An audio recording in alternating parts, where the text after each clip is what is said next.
losing my mind. Is everybody in the world blind? Please, Lord, give me a sign, a sign. I feel like I'm losing my mind. Is everybody in the world blind? Please, Lord, give me a sign, a sign. I wanna be the greatest. Everybody on the fake shit. I look around and feel like everybody is the fakest. I make this every day and I'm impatient, hoping one day I blow up from the basement. Statement, the top is so vacant. I don't hear shit that I think is amazing. Waiting for my day when I'm playing sold out shows for 1,000 faces. Hey, give me that crown, get in my way and to be put down. It ain't your place, all this my town. If I want that shit, then I'll get it right now. I'm losing it, the noose it fits. I'm losing shit, a stupid myth. You choose to live or choose to dip. You choose to fight or lose your grip and lose a gift. Oh, I feel like I'm losing my mind. Is everybody in the world blind? Please, Lord, give me a sign, a sign. I feel like I'm losing my mind. Is everybody in the world blind? Please, Lord, give me a sign, a sign. yeah. There's no mercy in this world, just hunger-thirsty persons in different versions. Each new update, that shit worsens. Why? Pull back the curtain and you'll see the different vermin. We all have different burdens that all seem to cause disturbance. Yo, so do me a favor, don't treat me like a neighbor. Don't need the different flavors of your problems just to savor. I've got my own issues, I need a comb to get through. Don't need to groan with you, just go get your own tissue. I feel like I'm losing my mind. Is everybody in the world blind? Please, Lord, give me a sign, a sign. I feel like I'm losing my mind. Is everybody in the world blind? Please, Lord, give me a sign, a sign. That's it, the end of the song. Next time you'll sing along. Trust me, there's nothing wrong. I just need to carry on, cause society's a myth put there to make you sit. Listen to what they give. Don't ask questions, shut your lid. Yeah, don't ask questions, shut your lid. I need to run away from this and go get off the grid. Feel like my brain is overloaded, man, I'm losing it. Don't let them tell you what to do, man, they don't know shit.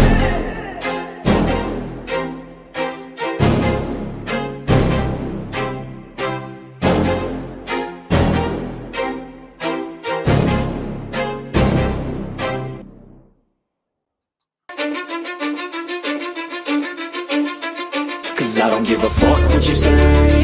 Yeah, I'ma do shit my way.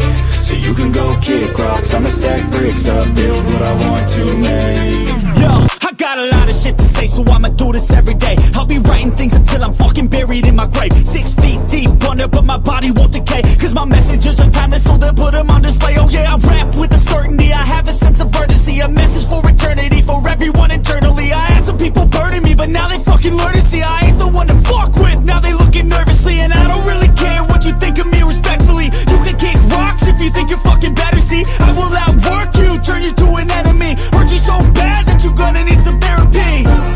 I got the motherfucking recipe. I've been cooking up hits, I'ma leave a legacy. You'll be looking small when you're standing right next to me. I'm 5'10", bitch, but I'm 10 feet. Cause I don't give a fuck what you say. Yeah, I'ma do shit my way. So you can go kick rocks, I'ma stack bricks up, build what I want to make. Cause I don't give a fuck what you say. Yeah, I'ma do shit my way. So you can go kick rocks, I'ma stack bricks up, build what I want to make. Yeah, I'ma do it my way.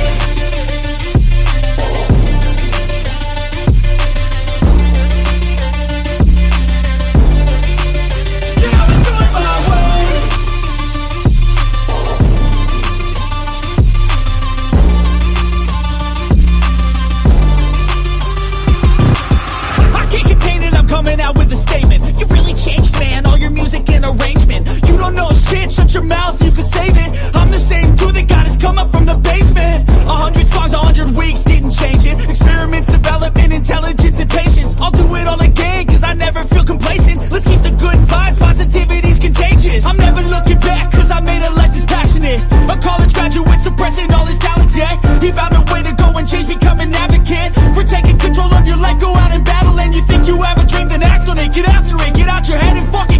like you got one life to master it. Don't give up on your future, we all start losers. We're all late bloomers, gotta struggle through the sewer. What you say, yeah, I'ma do shit my way. So you can go kick rocks, I'ma stack bricks up, build what I want to make. Cause I don't give a fuck what you say, yeah, I'ma do shit my way. So you can go kick rocks, I'ma stack bricks up, build what I want to make. Yeah, I'ma do it my way.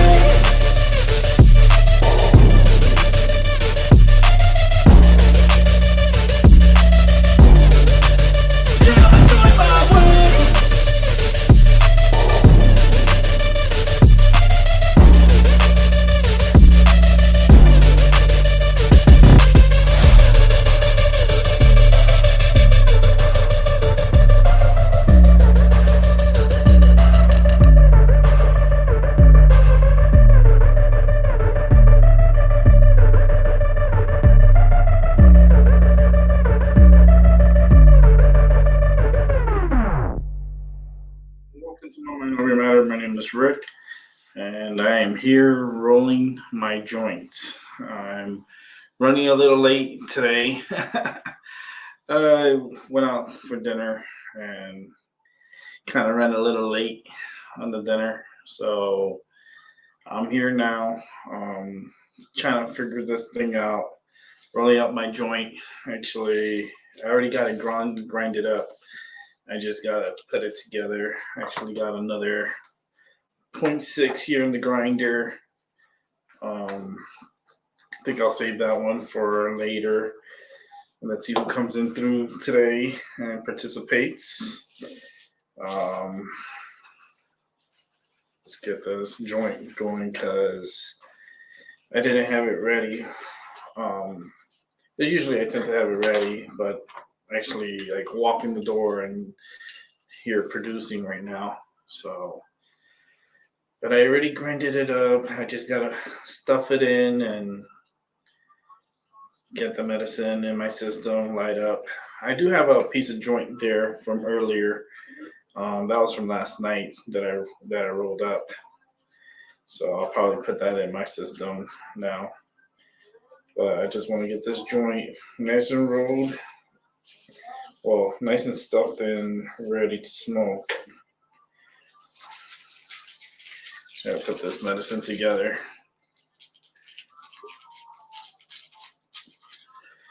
Yeah, because sometimes I roll it manually. I'll just stuff the medicine inside a pre-roll.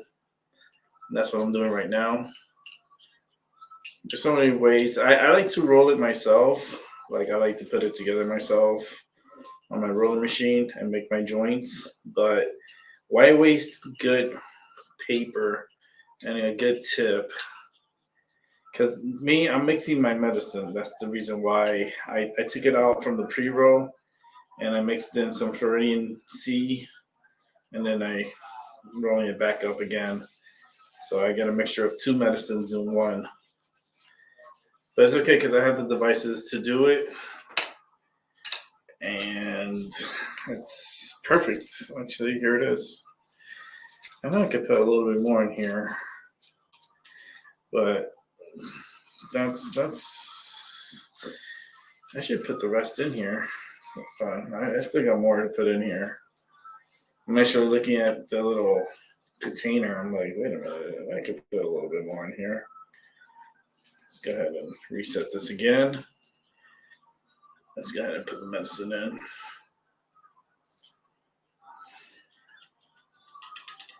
There we go. So this is in total is a 0.6. So go ahead and stuff this in here without spilling it. There we go. Yeah, if you roll your own medicine and you do the same thing I do, that's awesome. You know, if you don't believe in it, that's okay too. But got a nice joint here, ready to smoke. I'm just gonna pack it in, and then what we're gonna do is let me close this window because too much noise from out there. So let's go ahead and close that. this over here and stuff this joint in. I'm actually this week I'm gonna be doing a review on a movie, another review. This time I'm going to see Megan, the killer doll, Megan. I'm gonna go see it on Thursday before it comes out on Friday. I'll be watching Megan, and I will give you my review and my opinion on the movie and what I think about it and if it's worth going to watch. I have a feeling it's going to be a good movie. It's going to be a good thriller, good scare movie. Especially like pop-up scares. I have a feeling there's gonna be jumping moments in this movie, and I'm looking forward to it. I've been waiting for a few months. Haven't seen much of the previews. I did see a few previews, but a few was like maybe like 3 previews I saw of the movie, and that's it. I don't want to see anything else. And this movie looks like it's going to be incredibly good. It's going to be a good, scary, kind of like reminiscing to Chucky, but the first Chucky, not all the other Chuckies. This is like it kind of gives me that vibe of Chucky, but it is an AI doll that it's a killer doll, and I'll be watching it on Thursday, and I'll give you my review on it. Got my joint ready. I hope tonight's a short night. I hope not many people come on tonight because I am tired. I did have a long day today. It's been raining. I've been achy. My body hurts. Very tired. Yesterday I did another like 4-hour show, close to I think like 4 hours. So I am exhausted. But it's okay. I'm gonna light up the joint right now. Let's get this up here. Just light this joint up and just enjoy the night. And if not many people come through, I'll just keep it to a 1-hour show, just keep it to an hour, and maybe in the future more people will come and we could do a better show. Sometimes people come in late, so that's why I give them some time to come in.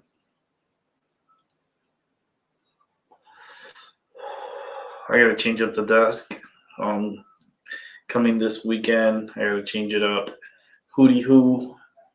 It was nice having you, but Hootie Hoo is going to have to go. I don't know if they're going to go or they're going to stay. I think they might stay because they look like they want to stay. Hootie Hoo. This is Hootie, and this is Who. Oh, Hootie Hoo. And they were part of my Christmas display that I put up here on the desk. The lights might change. The lights might change. We might do away with the colors and the lights. I'm gonna change it up. I'll change it up. I'll make sure I'll put some lights so they can be entertaining and they can get your attention on what's on my desk, and you can see what I have on there. It's beautiful. My desk is beautiful. I love it. I mean, seeing it here in person every day, I love it. I really do. It's a really good investment.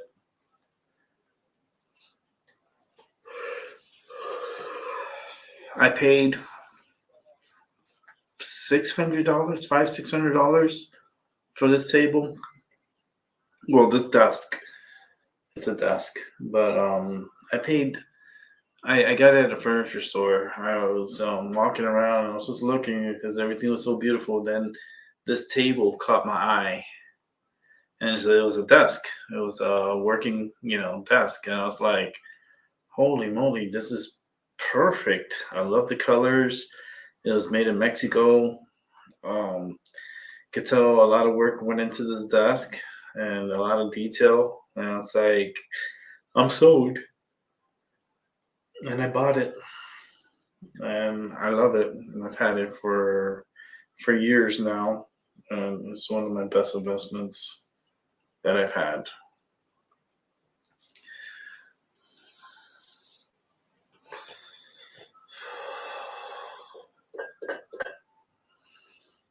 There's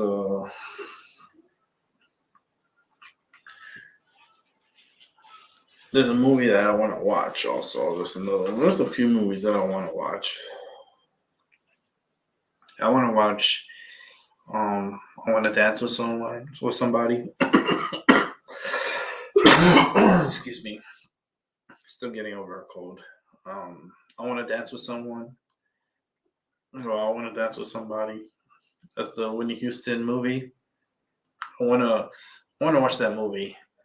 And I also want to watch the movie The Menu, which is kind of like a killer movie.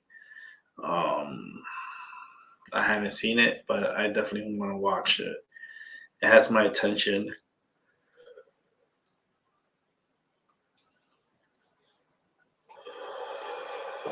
Let's see if there's anything up on follow up on some of the news. See what's going on. I know the football player yesterday, he had a heart attack on the field. You know, I had a premonition that was going to happen. I didn't even say it because it happened in a dream where I saw a football player having a heart attack on the field. And this dream was like about a week ago that I had that dream. And I didn't even say anything about it or nothing. And this individual ended up having a heart attack on the field. And I go, damn, if that's the case and that happened, I saw an NFL team plane crashing and the whole team dying. So I hope that doesn't happen, but holy shit. Like, it's going to happen. I hope not, but, you know, imagine a football team, a professional NFL team plane crash and all the players and staff dies. You know how impactful that would be to the NFL? And that shit could happen. That's the crazy thing. It can happen.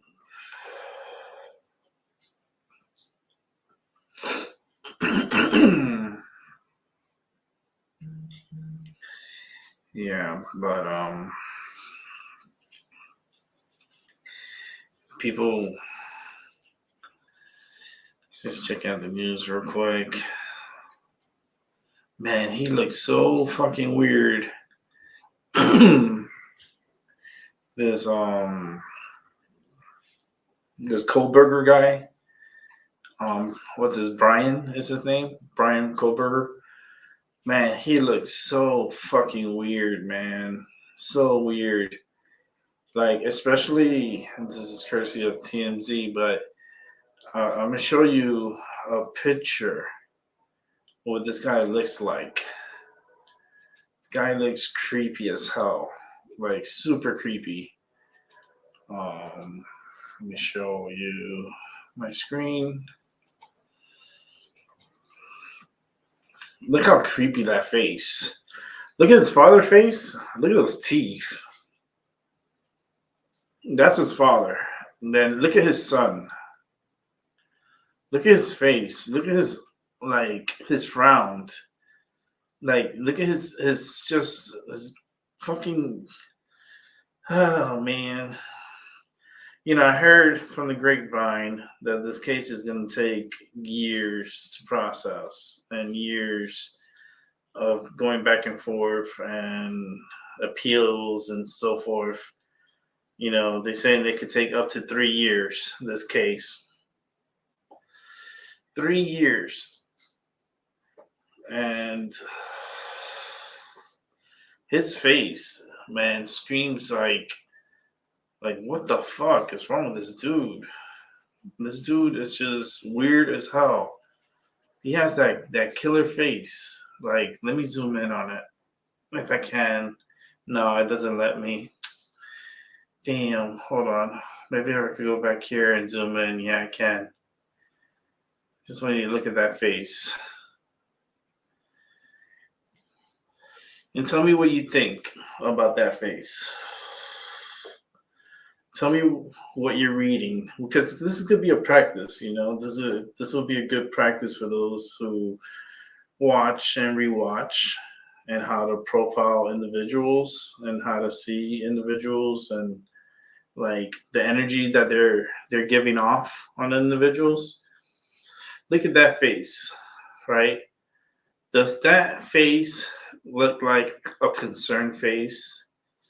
Does that face look like a worried face? Does that look like he's hiding something? Because to me, he is hiding something, and he's worried, and he's super determined, and he's not happy. As you can see, he does not look happy. None of his pictures. I seen some of his pictures, and I seen one picture of him smiling, and it really looked like the Grinch smiling. I felt like it was the Grinch, when the Grinch smiles for the first time, and it's like he's forcing it, like he's trying his hardest to smile, and then when he does smile, it's like that awkward look. This is what this guy has, the awkward look. So he doesn't look innocent to me. He has a lot of secrets. This guy has a lot of issues. I hope he's not going to try to claim, insanity, or claim oh man, hope he doesn't claim temporarily insanity from a fatal attraction or some kind of deal, that because he gives me like that stalker feeling. Like, he kind of looks like that stalker. He looks like a stalker. He looks like someone that's desperate. Someone who's desperate, someone who thinks he's above everyone and anyone. And the fact that they pulled him over 2 times, they pulled his ass over 2 times, and they let him go. Because he wasn't in the database. He wasn't in the system as, a lookout or anything like that. They didn't even think of it or nothing. I wonder if he got a ticket. I really do. I wonder if he got a ticket. Let me see. Let me check something out here. Because I wonder if he got a ticket.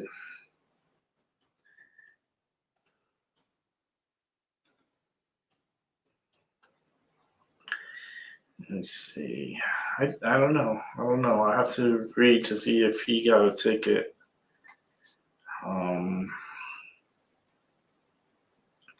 But I know he got pulled over twice. Was stopped by Indiana cops back in mid-December in a white Hyundai Elantra, but they let him go. And we have a video of the encounter. It happened December 15th. A trooper with the Indiana State Police pulled the car over for following too closely. There were 2 men in the car. Kohlberger was driving, and the passenger presumably was his father, who accompanied him from Washington State to Pennsylvania. Police officials say at the time of the stop that they knew nothing related to the license plate or state in which the car was registered. However, more than a week before, cops asked the public help in finding a white Hyundai Elantra, the car in which Kohlberger was driving. So, and the thing is that, listen, this is crazy, right? The police let him go with a verbal warning. He let him go with a verbal warning. By the way, during the stop, the cop asks where they're going, and they replied, Pennsylvania, to which the cop says, that's a long haul. Are you guys scared of airplanes? The cop then laughs. During the encounter, Kohlberger's dad mentions a shooting near Washington State University, adding that's where his son went to school. A man had barricaded himself in an apartment near university and threatened to kill his two roommates. He died in a police shootout. The Indiana State Police just minutes before the traffic stop, the two men were stopped by a deputy from Hancock, what a name, right? Hancock County Sheriff's Department. And again, they were released with a verbal warning. So 2 times they got pulled over, and 2 times they got verbal warnings. A verbal warning, that's like, hey, cut it out, don't do that again, you know? Next time I'll get you a ticket, all right? Be safe, here's your license, here's your registration and your proof of insurance, have a good day. Like, they didn't do nothing to these guys, didn't give them no tickets, no nothing. Kohlberger was then arrested 2 weeks later, December 30th, at his parents' home in Pennsylvania. Let's see, at a court hearing Tuesday, Kohlberger waived his extradition and will be taken back to Idaho, presumably in a few days. So this crazy fool is going back to Idaho, and he's gonna try to fight this case with a public defender.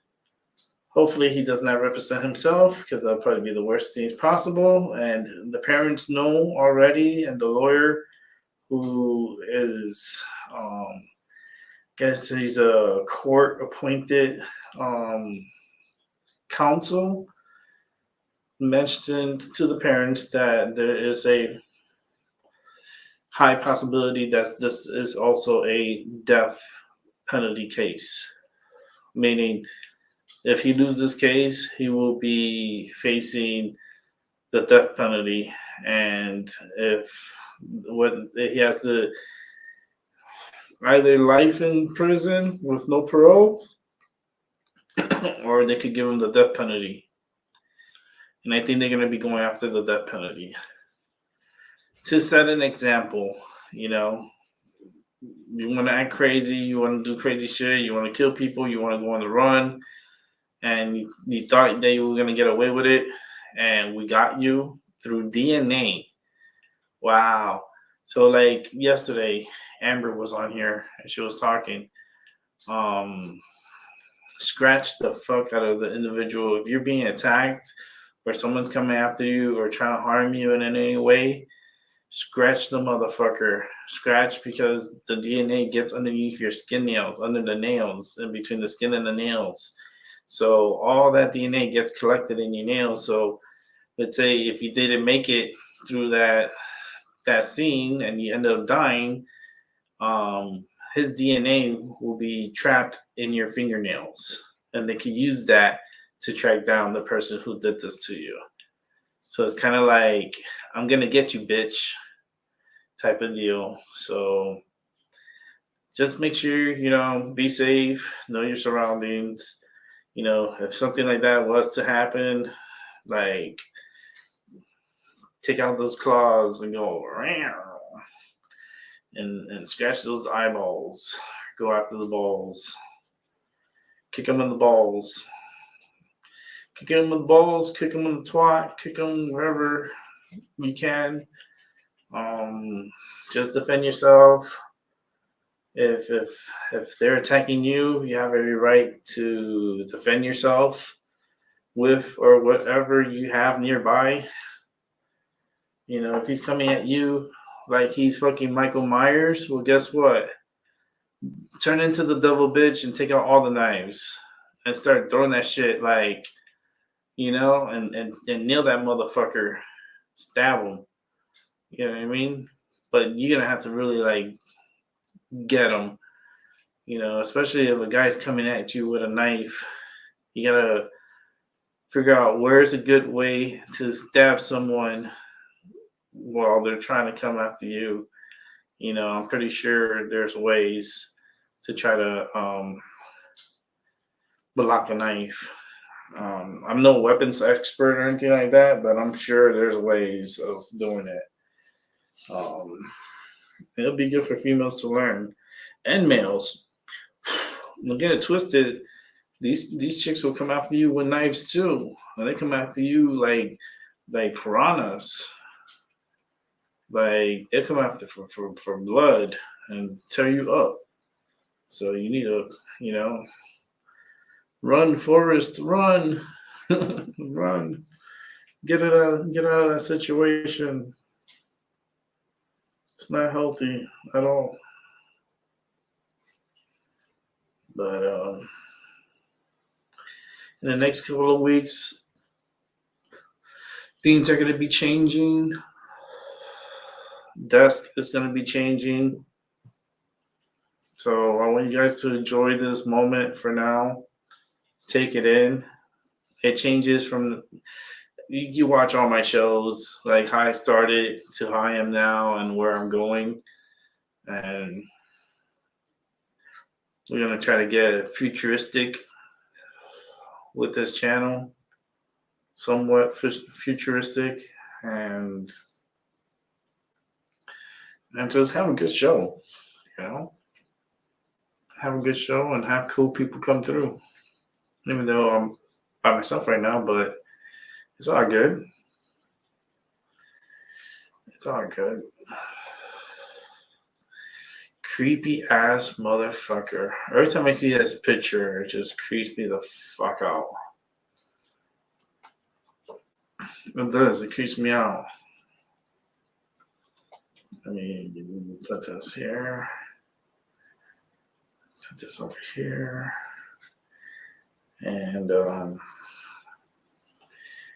yeah, Brian Kohlberger. Well, I'm gonna be following you, Brian. I'm gonna be following you. Gonna figure you out. Try to get in your mind. Try to feed off his energy.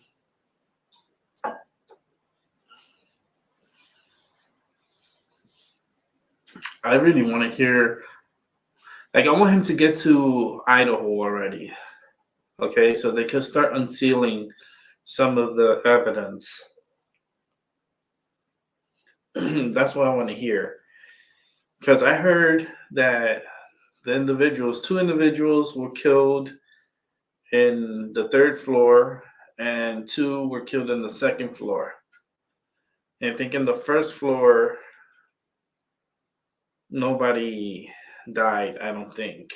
But I want to see the graphs. I want to see where they found the bodies, how they found the bodies, how many stabbings that each individual sustained during these stabbings. Like, I could feel the blades. I could feel their energy. I could feel them like screaming. I could just feel the energy. And it's just, man, it's just a lot. It's that energy's, the way they just left and they like, that energy has so much residual energy there. That home is never going to be the same. That home is never going to be the same.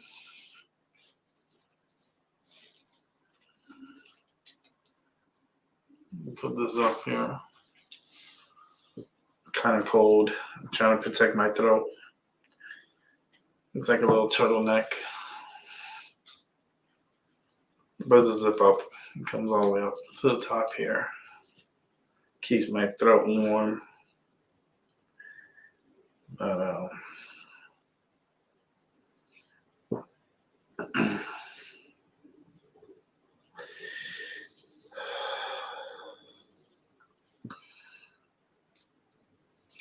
my thing is like, people know, murder is real. When you do harms to others, you can, fatally kill someone. And I mean, we know this already, and yet people still kill each other.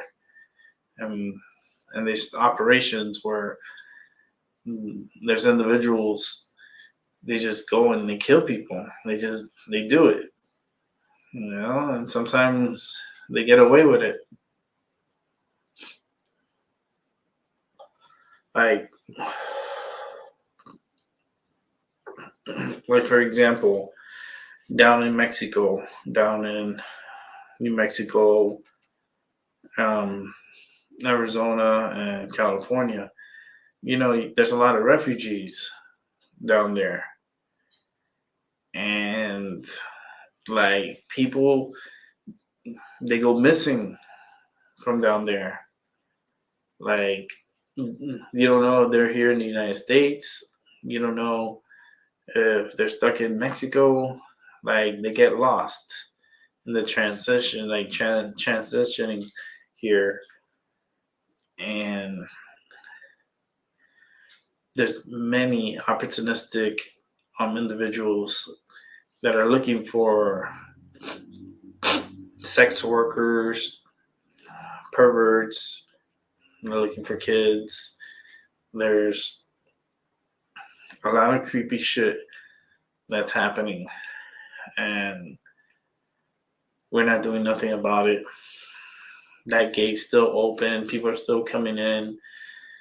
Kids are disappearing. Like, it's a weird thing going on right now. It is a wild time to be alive. That border has never been as bad as it is now. And I feel like that border should have built like the Great Wall of China. You feel me? I feel like it should have been like the Great Wall of China, where if you want to walk on top of it, you can walk on top of it. And it could have been our own Great Wall of China. It could have kept out migrants from coming over, definitely. And could have made money off of walking tours to help pay for that damn wall, right? But these individuals, they're very slick. They slick because they like to build underground. Like they'll build like a little cave, and they'll go for like miles, like with this track, and that's how they bring in the drugs. They put it on a track, strap somebody up with a tank or something, and with exhaust, and just shoot across. And they sneak over and they make it here with a lot of drugs, a lot of fentanyl in this country. That's why you touch it, it could kill you. That's how crazy this medication is. By touch, just by touch. You don't even need to ingest it. Just by touching it could kill you. That's wild. That's fucking wild. Fentanyl, that's something that's like, when I had my surgery, when I broke my neck, I was seeing a pain management doctor, and they injected my neck with steroids. I had a robot do it and injected my neck. And then he started giving me these patches. He prescribed me these patches. So I was like, what is this? He's like, it's for your pain. It's going to take the pain away. I go, okay. And he tells me it's fentanyl. It's fentanyl. I'm like, fentanyl patches? Like, yeah. You put it on your arm, and it's going to take the pain away rapidly. You can leave it on your arm for like 5 days and then put on a new patch after the 5 days in a new area. It can't be in the same area. It would have to be like the other arm and then go back to this arm. Like I had to rotate arms. When I put that patch on for the first time, that bitch put me to sleep. I put the patch on my arm. 3 to 5 minutes later, I'm going night night. I fall asleep. I'm laying on the arm that has the medicine. So I'm laying on it, and the medicine is getting into my system as I'm sleeping. And it was super quick, the medicine getting into my system, and made me super high, super relaxed. Pain, like, really cut the pain. It really did cut the pain. And I was more functional. I was able to move around a little bit better. Having a fucking broken neck, I was wearing a neck brace. And I wore that for a long time, almost a year. I had to wear the neck brace. And that's every single time I went to sleep. Anytime, like the only time I took off my neck brace was when I took a shower. That's the only time I was able to take off my neck brace. Other than that, I had to have it on 24 hours with the neck brace. Sleep was a pain in the ass. I hated it because I had to sleep with the neck brace and I kind of move around. So I had to like put the pillows around my neck at a certain area and then like make sure my neck with the plastic that's like keeps it leveled so I can feel comfortable. And then that's how I fell asleep. It was fucking painful. The first night, oh man. I was drugged up too. They had me on the patches and on oxycodone, 30 milligrams.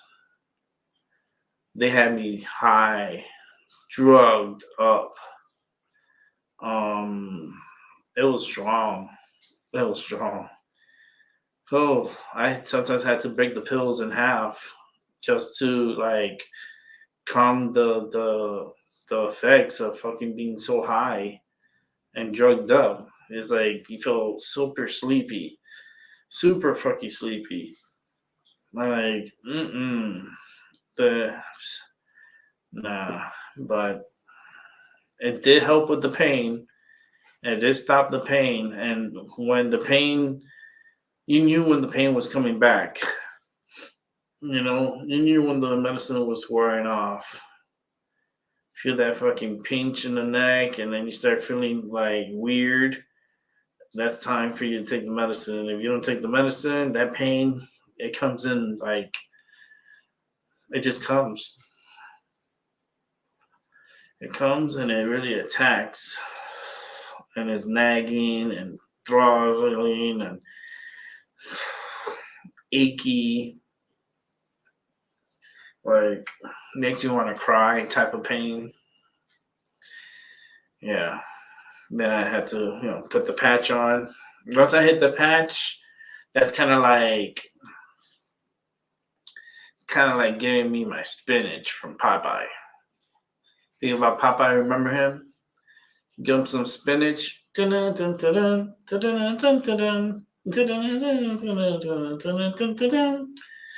fucking just a whole batch of spinach, and he turned into this.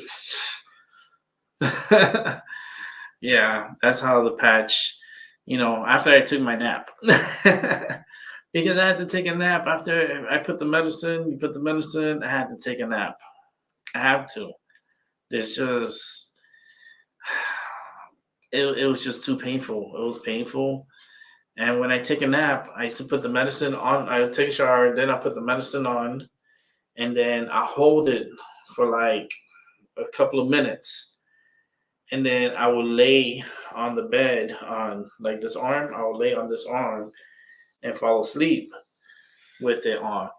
And like that, the medicine got into my system pretty quick. And I was sleeping. I used to take like an hour nap. Then I wake up. I feel much better. The pain is kind of like, so like it's kind of subsided, like it kind of died down. So I was really happy with that. And the mornings really sucked. Just thinking about it, the PTSD is really bad. Really bad. So I wish no one ever breaks their neck. Please don't break your neck. And if you do, come talk to me. I could give you some insights of what I went through. And, that would suck. I wouldn't want any of my fans or anybody watching me hurt themselves in any way.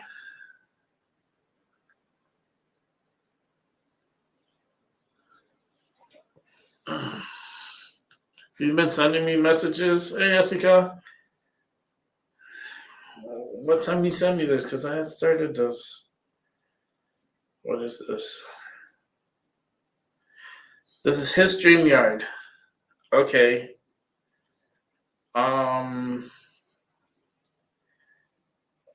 Give me a second. Let me see, because I'm broadcasting here. Maybe I could broadcast and come on his channel, but I could just talk. Let me see.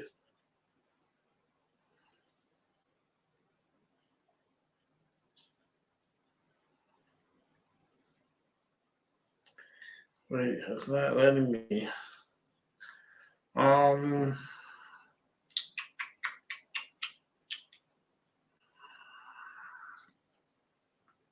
Damn. How do we do this? I'm trying to figure it out. Let's see. Do I do this? How do I do this? Because this is my first time, like, him trying to set me up on his show. He hasn't asked me from like my key or anything like that. I would have to search for that through the YouTube. Because I don't have it set up that way. I have my StreamYard directly connected to YouTube, so I just broadcast straight to YouTube through StreamYard.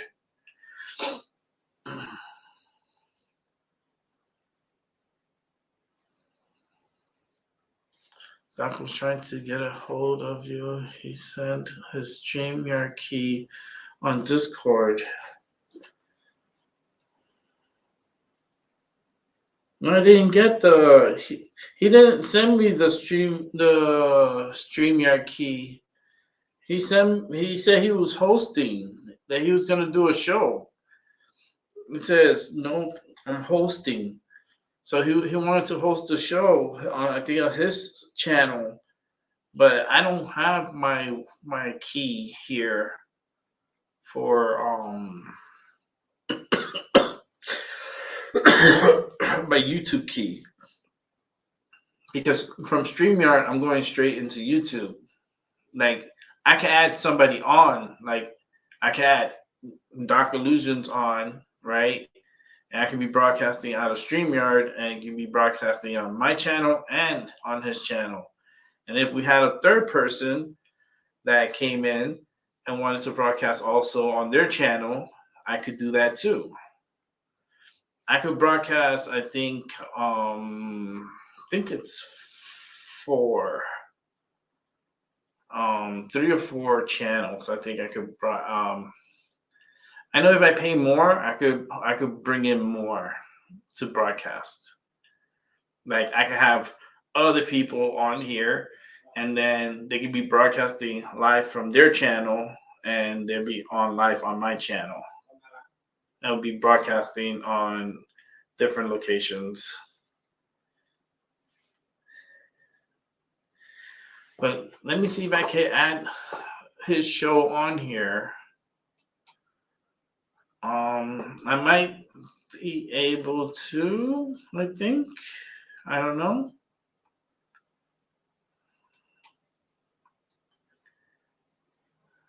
I don't know if I can. I could try. We could try this. I've never done this. I haven't tried. We could try. Learning on the fly. We could try. We could try because we're learning on the fly. If you're happy and you know it and you really want to show it, come on to my show. Come on to my show. Come communicate. We'll have crazy people come in. They usually come in with their craziness.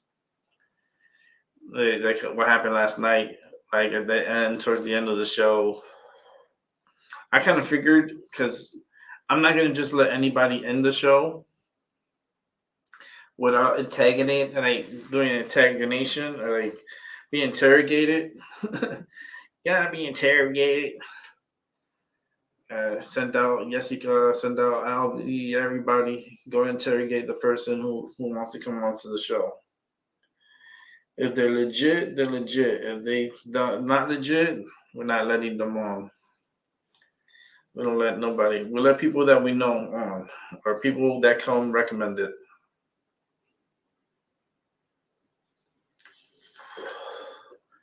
Like, if I want to do a reading for someone, like Rumble Master, he's the one I want to do his reading.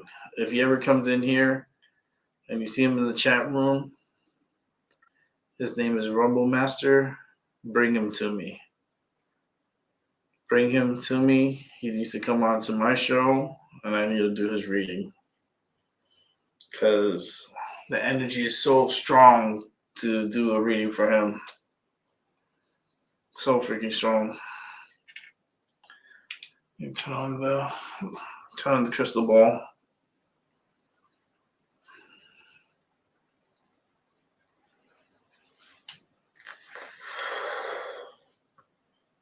Okay, I got the link here. It's 8:55. I got the link. But it's going to throw me to his show. This is a link to take you to... Okay, let me see if I can go on. I'm going to be on 2 devices. Wait, entering the studio to keep the broadcast secure, the host asks that you connect with YouTube or Facebook. I don't use Facebook. I'm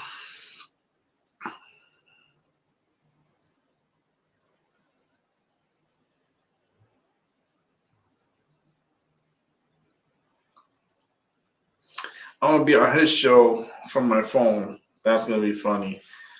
And I could do this. I could be on 2 shows in one.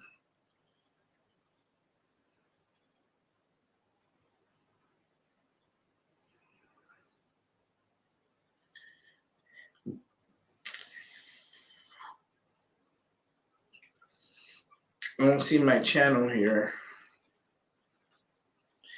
So I might have to use my maybe secondary channel. Yep, that's what it's doing.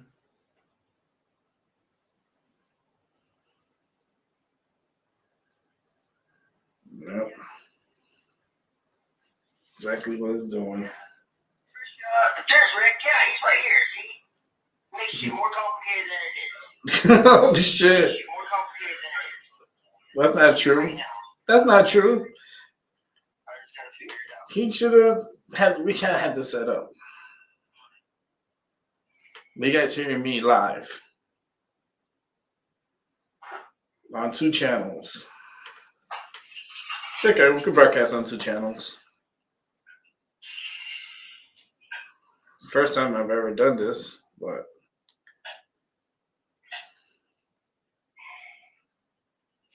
you need to add me to the show. Okay. So I guess I'm gonna be on 2 shows in one. Oh, there you go. Hey, Rick, what's up? What's happening?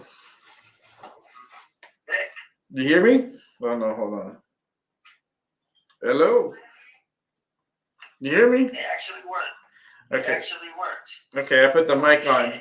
Yeah, I'm doing a show at the same time as I'm talking to I you. know. So Yeah. I could do a show from my phone and I could do a show from my camera, Yep. from my computer. Yep. And I told people about it, so we should have guests that aren't crazy, Mm-hmm. lunatics. Mm. And if I don't recognize the name, they're not coming on the show. Period. Yeah, Like they have to really. They're gonna have to really describe and say what give their. me passwords and key codes. Yeah, they're gonna need. Don't put it in the chat anymore. No, I'm not. No. Like people are gonna get the Streamyard key like privately. Like I'm not even putting it in the fucking. No, when I put the show, I just put the show on the sometimes in the chat. I'll leave it on for like a minute or 2, and then I take it down, just to let some people come in. You know, we had a really good little bunch yesterday, and then Somebody had to come and fuck it up. yeah, the energy. I kind of tackled it pretty quick. You know, I kind of like took them down pretty quick. Listen, if I was mine in channel, I would take it out dinner. I would have blocked the bitches. Yeah. So, but I didn't have much Alright. moderators last night. Yeah. But it was okay. It didn't last that long. Like I took it down pretty quick. But it was stupid. It had like the Nazi sign, and it had something with the N-word, and then Yeah. it was just That was some deep web bullshit, man. some weird shit. Like that was a murder. Like it was kind of censored compared to how bad it can be. I mean, obviously it wasn't completely censored, but it was like it was R instead of X. Mm-hmm. But like that was like some deep web shit, man. Yeah, some crazy shit.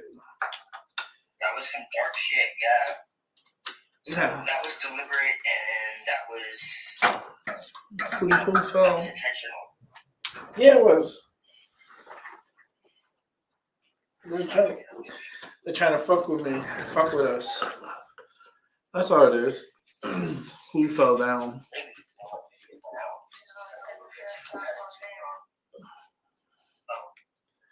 Hoodie back. He fell down. But yeah, they're fucking with us. But it's all right. Are you ready? Go for it. Am I ready? Show must go on. Yeah, I'm here. I'm live. I'm broadcasting on my show, and I have the Okay. phone on my mic here, so they can hear everything. Okay. So Where we go? it's like you're here. We're live. And You're live. what's the name of your channel? Twilight Sun Shaman of Lilith. All right, that's what's up. All right. So we are broadcasting on 2 channels at the same time. It's just you're gonna see me on my MyMindoverYourMatter the whole time, while on my phone, Mr. Illusions is conducting his own show at his own channel on Odyssey, right? It should be. Odyssey, Right. or YouTube. Where is it at? It's hard to multi-stream on Odyssey and YouTube without a phone, without a computer, or without paying for premium or whatever. But that's the goal. Do you see me on Odyssey? Yeah, I have my phone. Okay. I can see. Okay, cool. Okay. I can see.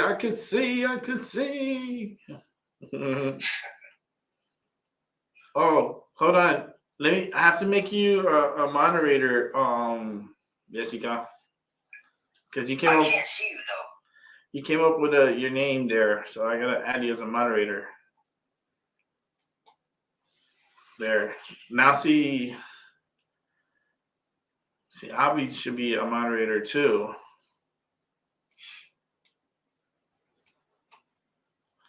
If you see crazy shit, let me know, and then I'll tell you to kick him out.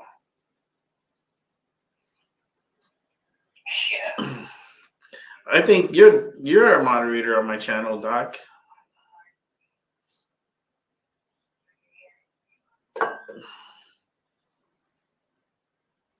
Yes, you gotta type something so I can see if you got the moderator. So, there you go. Albie did. You see, Albie got his wrench. I'm just waiting for Jessica. Just send me a little heart or something. Send me a heart, girl. Send me your heart. She's my good friend. She is my good friend.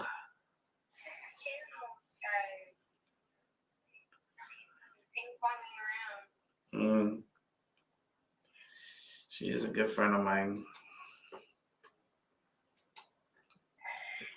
And she's together with another good friend of mine.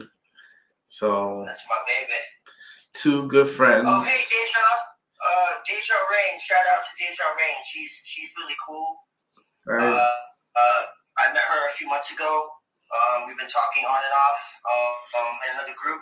Mm-hmm. She's really cool. I think she would appreciate a reading. I'm just going by my intuition. I think she would appreciate a reading, and I think that she would fit in perfectly with our little family. Okay. So shout out Deja Rain. Good to see you. Yeah, I don't know how to work the Oh shit. I dropped out by mistake.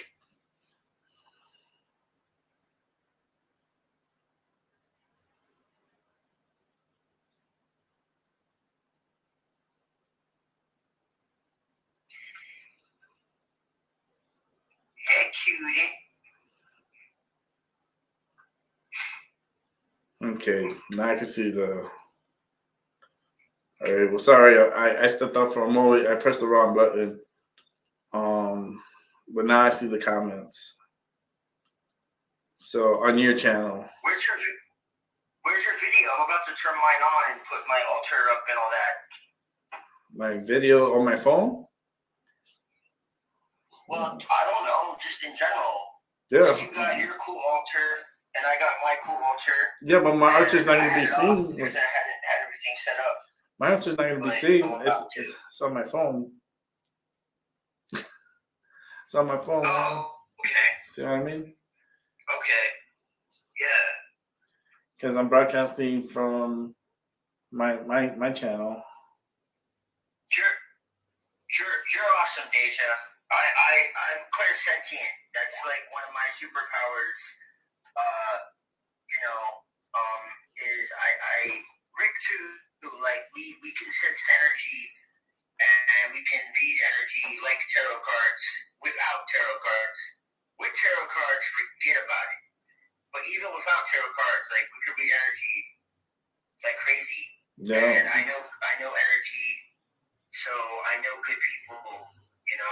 Like I talk to somebody for 5 minutes, and I can tell what type of person they are. So that's what I have to say. Okay. There you go. You got your wrench. So, what are we doing? whatever happens, man. I got my cards. Can invoke some demons. See, next time, you know, we do what we do, man. next time I could. We do what we do. Next time I could rotate it. We could do it the other way around, where I could have the camera and so forth. But that's, you know, I have to deal with that at the computer. I have my camera off because I haven't lit my candles and everything yet, but I'm about to do that. All right, right on. Yeah, I got my candles This on. is last time I had my candles lit for like 30 minutes, and I was going through like technical issues, and I'm just burning candles for no fucking reason. Yeah. Having all these technical issues, thinking I can just like turn it on and it's gonna work, and it's like nope. Kick me out of my own show, and yeah. But yeah, I feel like doing readings. All right. And yeah. That'd be cool. I like to do a reading tonight. I'll probably do some chanting to clear the energy, and to tap into my other side. I call it, not my other, not my higher self or my other half or other. I call it my other side, King Asmodee, because according to Lilith, we're deeply connected. So I've been invoking King Asmodee every day since I had a really deep experience with her, and she more or less, told me to get more attuned with his energy, because in doing so, I would be able to get closer to her, and that's really all I needed to hear. So I've been doing that, and it's been exhilarating as hell.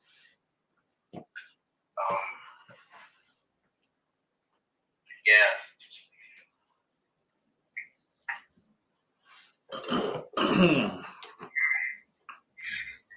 You got your work cut out for you.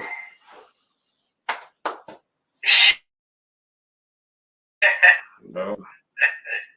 Hey man, I dived in deep. Mm-hmm. I grew up super fucking religious, man. And once they try to get me. That was all over, man. Yeah, they try to get me. That was all over. Because my parents were religious, right? And they baptized me. And I was no more than about maybe 3 years old. It wasn't my choice. They had no input in it. My parents were the ones that did it to me. Mm-hmm. Yeah, me too. When I was a newborn. No. When I was a newborn, I was given to God. Whatever. Now I will say one thing. Okay, like I believe that there's a difference between the God of religion and the God of politics, the religio-political system, because that's really what it is. Mm-hmm. And the divine, absolute energy of everything, and I believe that absolute, that source creator, embodies endless masks, whether it's Shiva or Krishna or Ra or Odin or Jesus or whatever, or Enki, I think that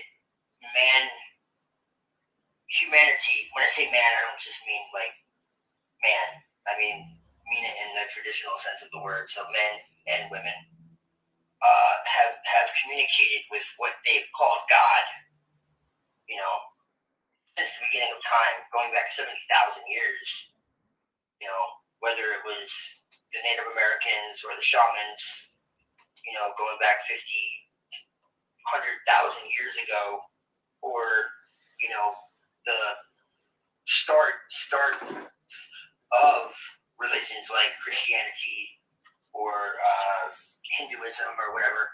I don't believe that the our so-called leaders are misleaders, you know, and these different like priests and shit. Like, I don't believe that they created these religions to control people like most people do. I think they corrupted what was already there. I don't believe they're enlightened enough to create something like what was the original teachings of Buddha or the original teachings of Mahashiva Yogi, you know, or even of Jesus, you know. I think that it's just been contaminated over time. I mean, you look into the first few centuries of what became Christianity before it was Christianity, and Jesus Christ, it was almost Luciferian. Like, not even almost, it was. Like, there was actually a Christian sect called Luciferian in the 2nd and 3rd century. Most people don't know this. And they weren't considered, at the time, before the church stepped in, heretical. They were considered normal.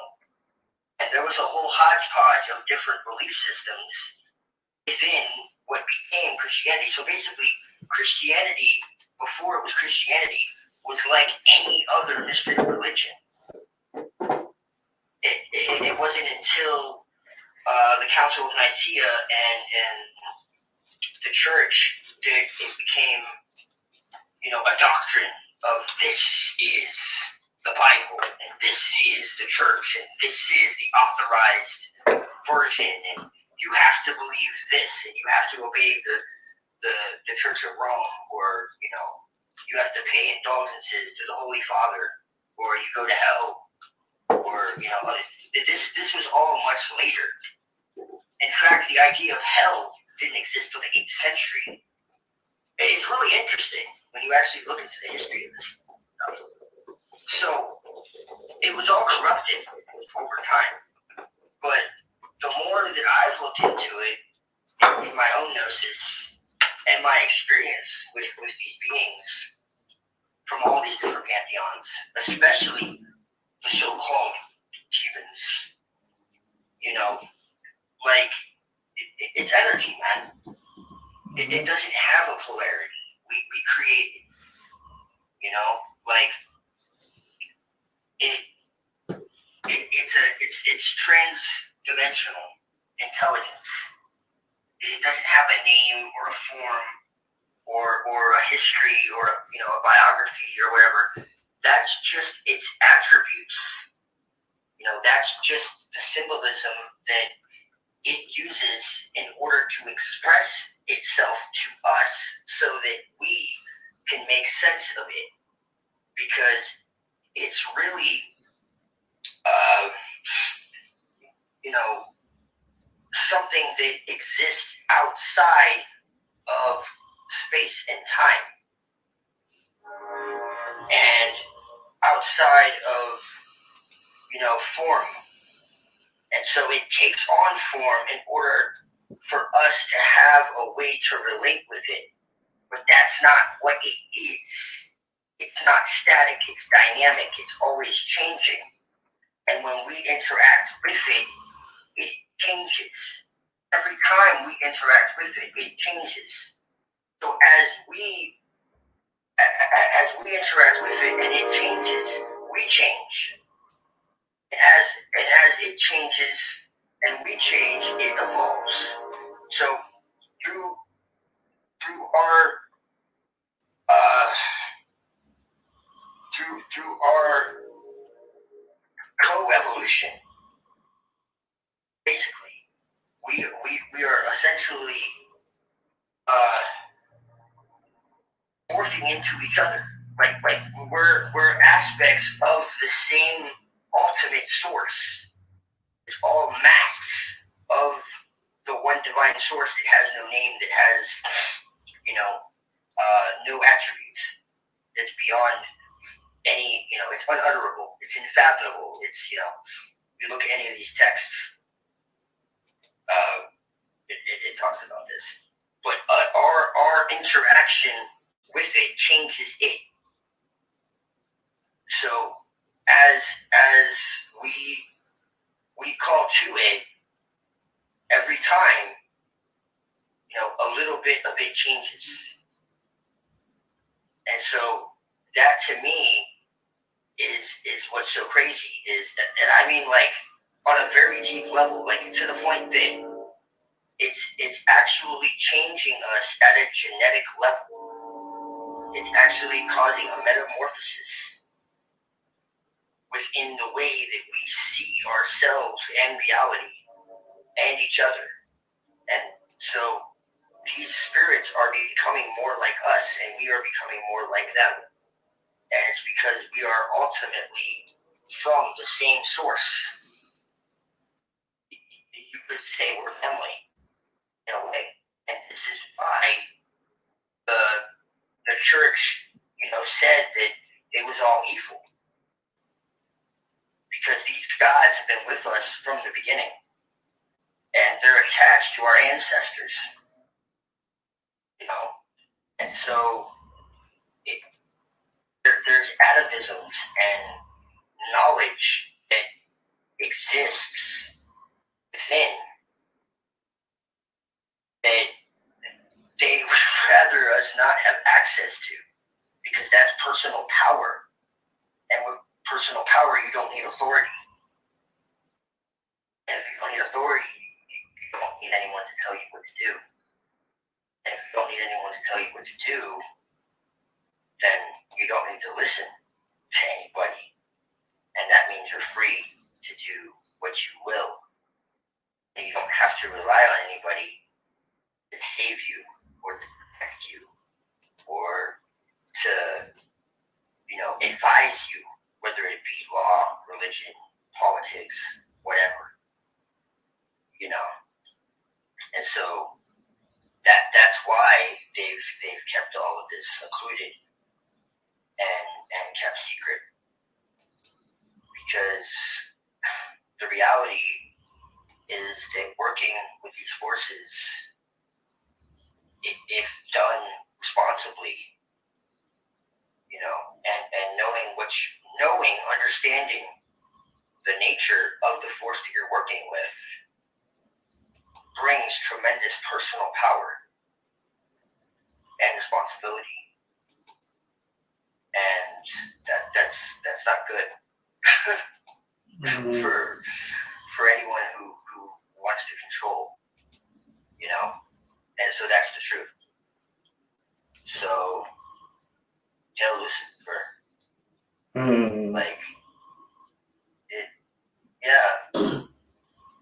it's bullshit, man. Like, there's nothing evil. No. There's nothing evil about any of these entities. And they were around way before any fucking Bible or any fucking church or any religion.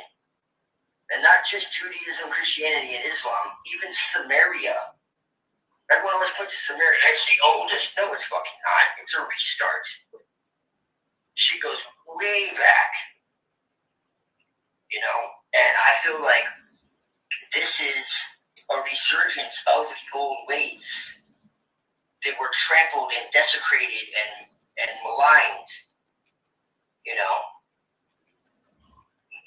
The way I put it is the gods are no longer whispering, they're shouting to anyone who will listen.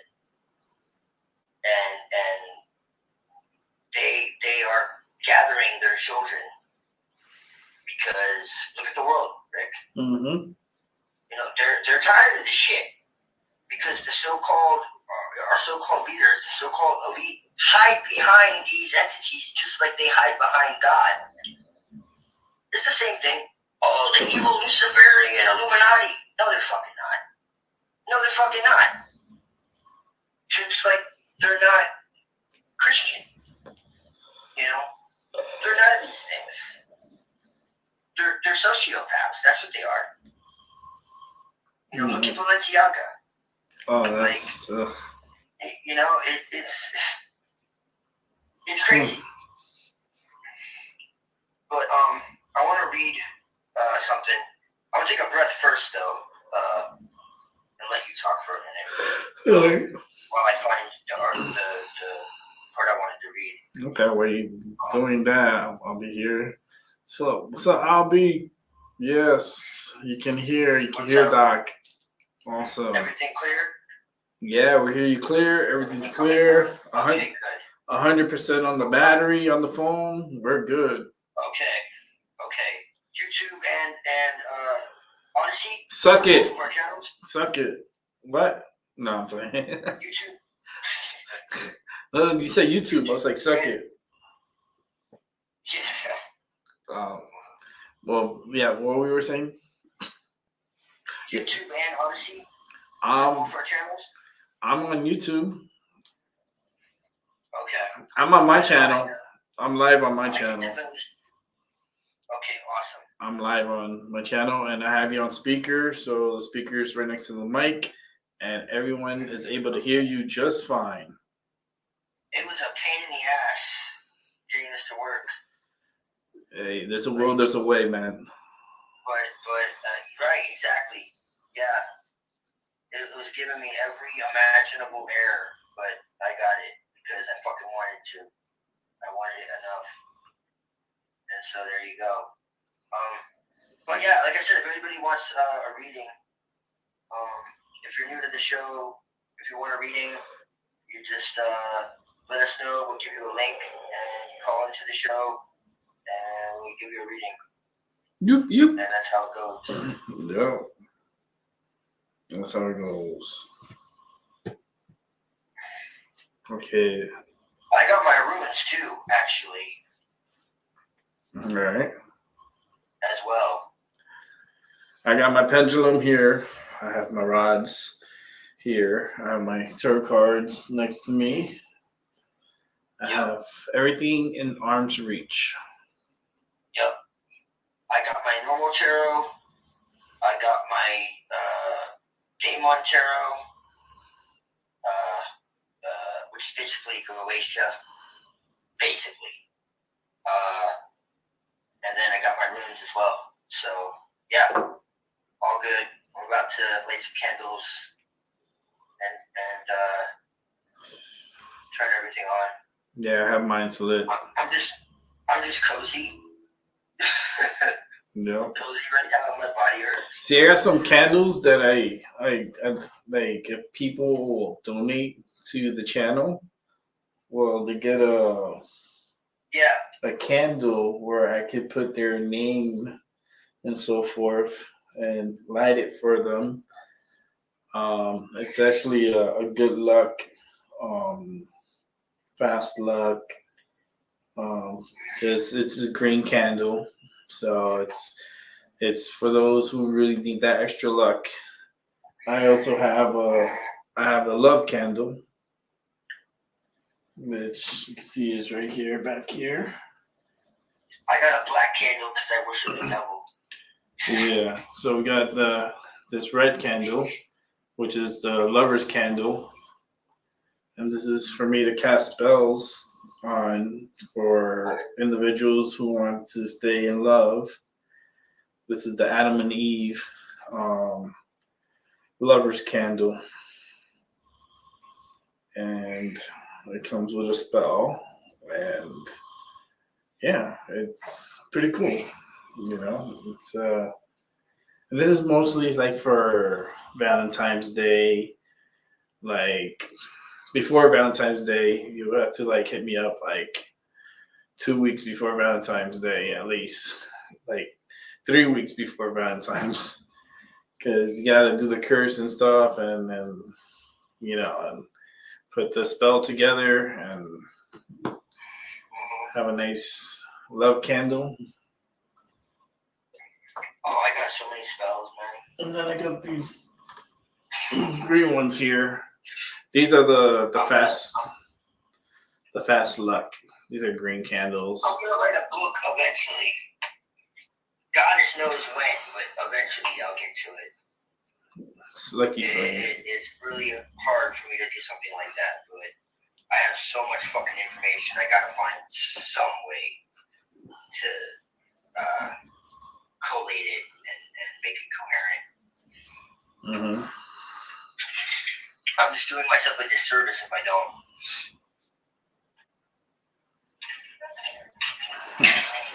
Writing is just not my strong point at all. Maybe I'll do an audiobook or something. I don't know.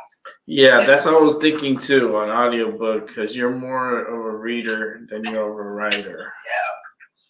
Just like me. Writing to me is like, it's like type. Well, it's not as bad as typing, but it's just, you know me, dude. Like, I'm really passionate, you know. And so, like, for me, it's much easier to get into what I'm talking about, you know, that way. You should get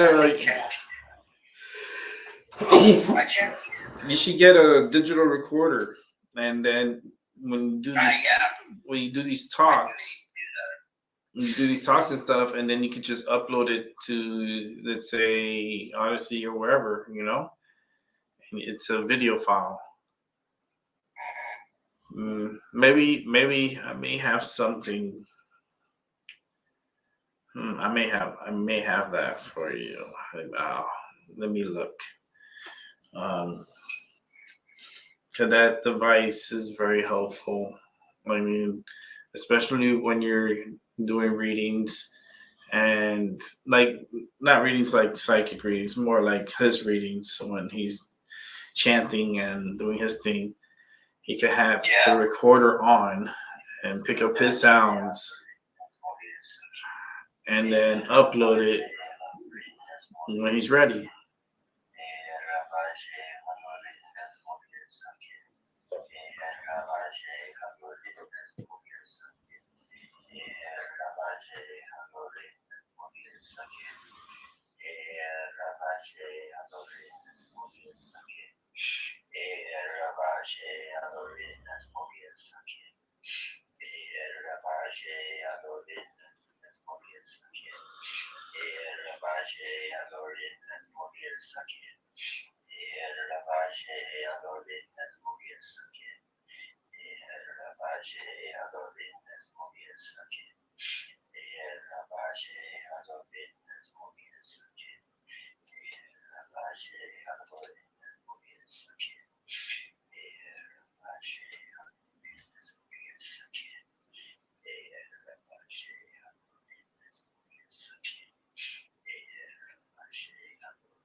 adorin Nesmodias Sakin.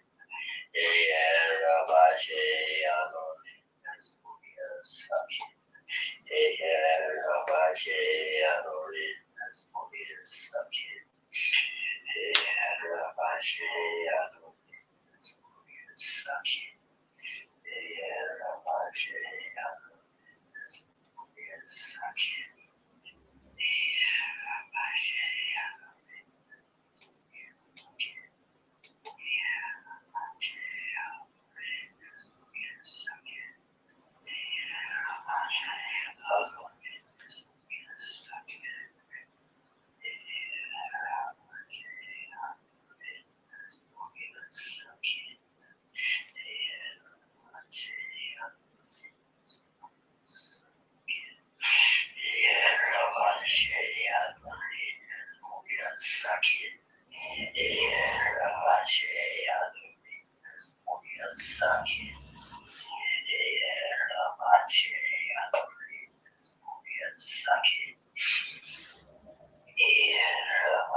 Rabashe adorin Nesmodias Sakin. Rabashe adorin Nesmodias Sakin.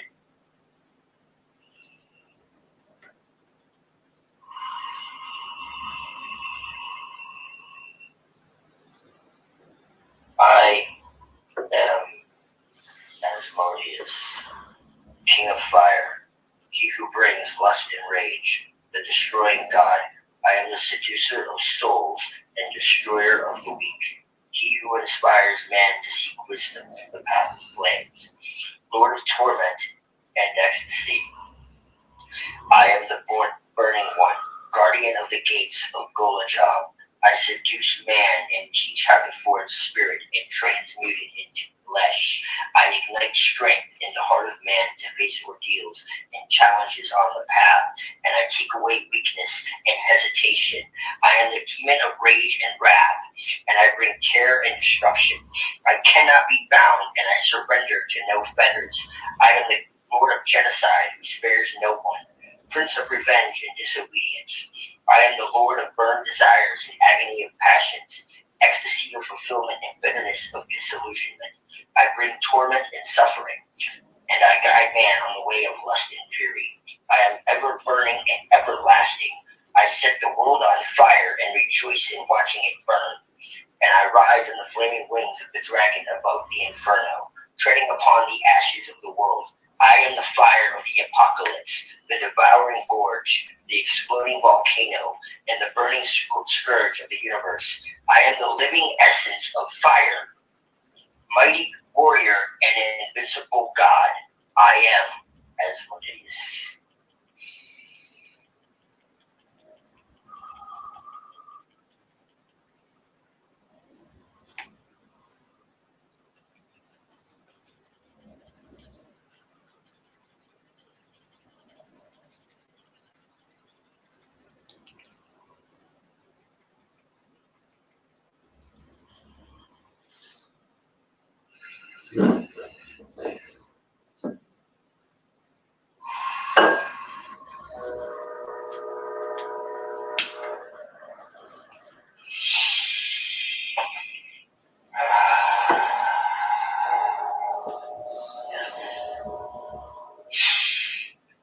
Okay. So, he is present. Hmm. He is now present with me. For sure. No, I'm getting this fucking pain in my gut. Oh shit, really? Yeah. His energy is unreal. Mm-hmm. For real. Like, damn. I can feel it. I feel that all the way down to my gut. Good. Well, I don't want you to feel pain. No. I don't feel pain. And from it. And I feel delirious.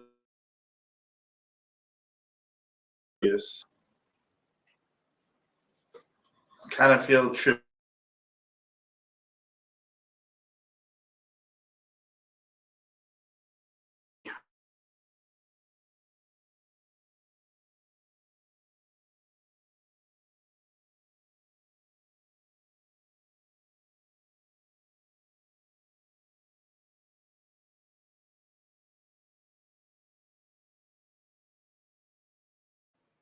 Lighting candles and incense.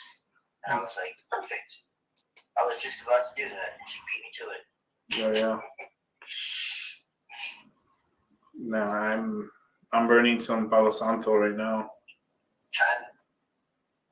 I'm burning some Palo Santo. Lights. I had a little bit of sage in a moment. Got the Palo Santo here. Give me a nice red glow. You can Can you see me? Where on the phone? Shit, hold on. Yes, I see you. You know what? I should know better doing invocations this late. I'm not gonna sleep tonight. Oh well. Fuck it. Whatever. It's been a while. See, my camera's gonna do this. Dude, like legit, like the first time I ever invoked him, I had like 2 hours of sleep, like the whole day. I was dead ass tired. Mm-hmm. And I woke up and I was like crawling.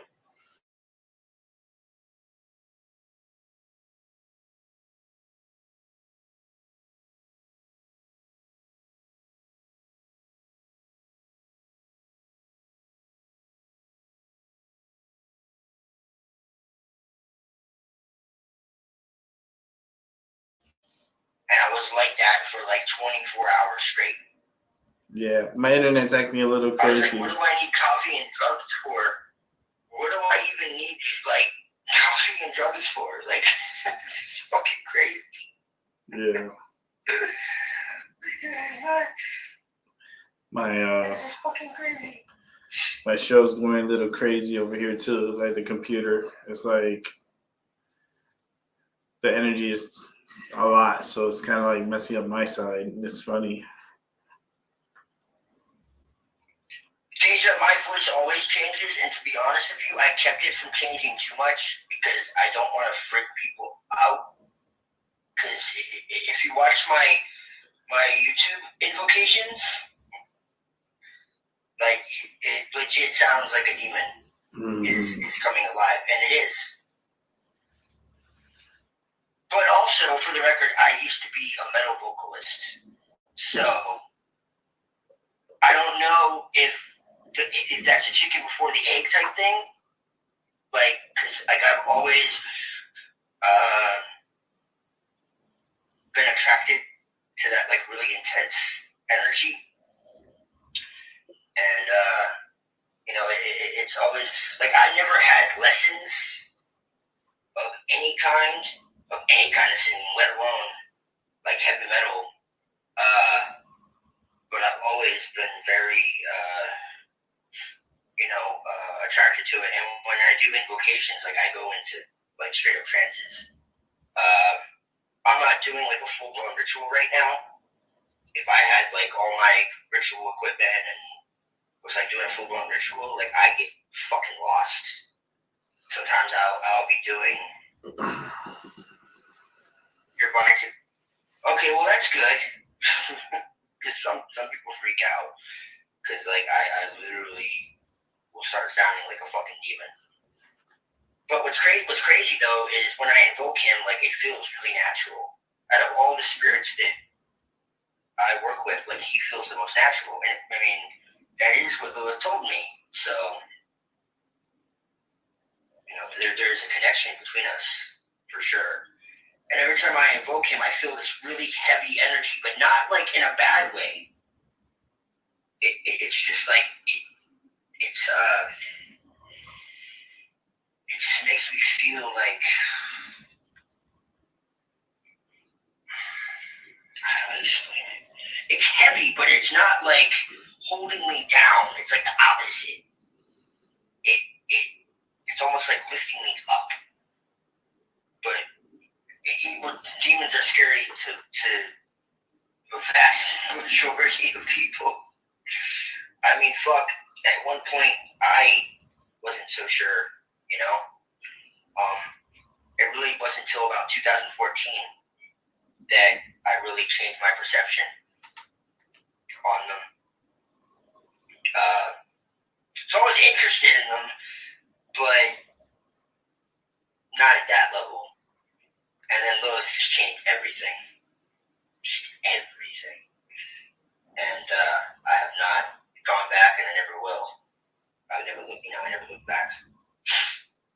Because she's shown me her power, and she's shown me that she actually gives a fuck about me, and that she's real, and that her magic is real, and that I am in control of my reality, and that I through her and her through me can accomplish anything.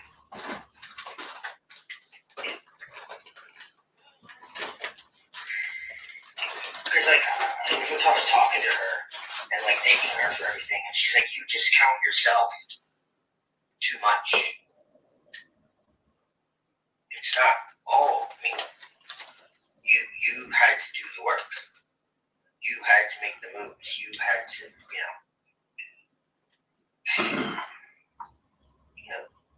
you didn't just like, you can't just call these energies and like fucking genies and expect them to do everything for you. You have to do the legwork. You have to actually go out into the world and make shit happen. You know? I was like, well, yeah, that's true. And so she basically told me, like, it's us. And I'm gonna start burning my Baileys. yeah, like,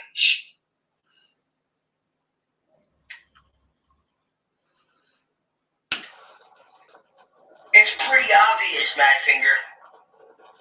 It's pretty obvious. When you have something that helps you change your entire life for the better, I think it's pretty clear what they're about. You know? And to be fair, just because you've been around a long fucking time, so you'll know what I'm saying. A lot of people won't get this, but Lilith is the carnal Sophia. Guarantee it. I don't know how John feels about that, one and the same. Sophia is in her state of amnesia right now, and remembering who she is. And there's a deep link. Lilith has been blamed for every imaginable thing.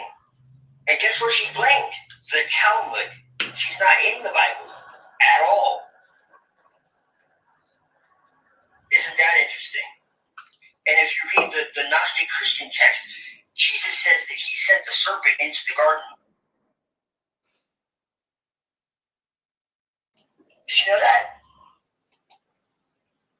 The Garden of Eden was a false paradise.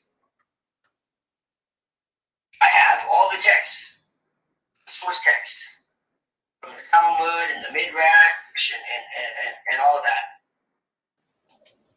And there are even rabbis, legitimate ones, they talk about this. And she is the serpent. It's Satan, it's Lucifer. Well, as you know, John says the true Lucifer is Sophia. I agree. And I take it further. Lucifer is Venus. Venus is the oldest goddess and oldest symbol of worship on the fucking planet, number one. And Venus was always associated with the serpent. So why is it that in the Garden of Eden, the first thing that's cursed is the serpent and the woman? This is the Mythogen. I would love to talk to John about this shit, to be honest with you. I don't know how he would feel about it, and there are probably some things I would leave out, but, like, really. Especially, like, knowing that we have the same birthday and the same astrology exactly. I found this out watching one of his videos about astrology. He mentions his birth chart. It's the same. Exactly the same. I was like, is this like Sophia's fucking humor or something? Mm-hmm. Like, I've been wanting to reach out to him, but I don't know how. Social networking, like Twitter. Because I still am very much in alignment with the story. It's just in my part of the dream, I am redeeming Lilith. This is my part in the dreaming. This is what I feel I've been called to do.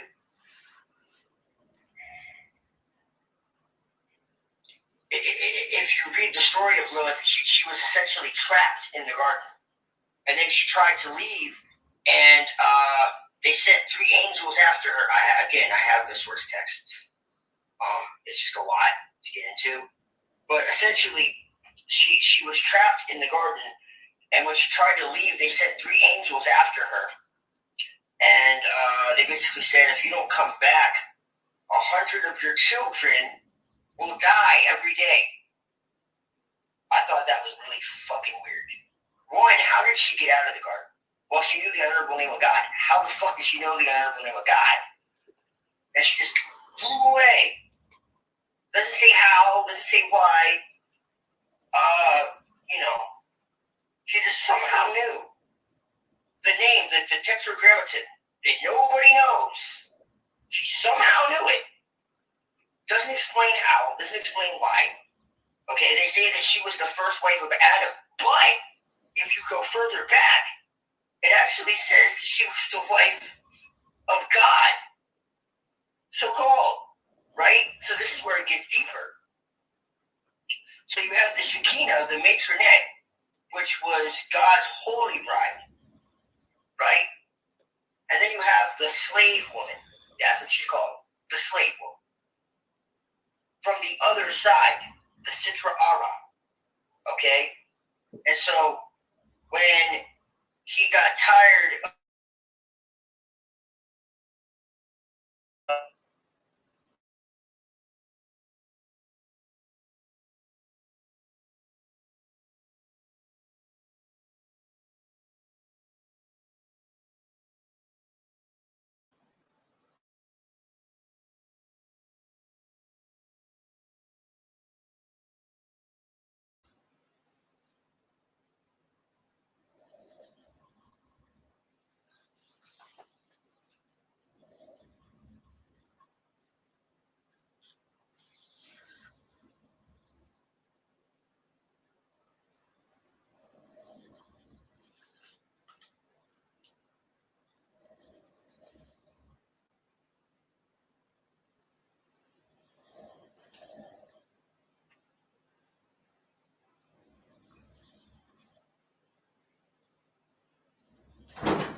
Yeah, all right, yeah, I'm back. Phone started acting crazy. And I talked to her personally about it. And she more or less confirmed it. Or claimed to sleep with her when he didn't. How the fuck? You know, either damn way, but you know. So she'd rather 100 of her children die, which, you know, might not even be a real threat. But according to the mythology, yeah, he's a fucking leech. He's a parasite. Yield to Beoff. The demiurge. He's an intraspecies predator.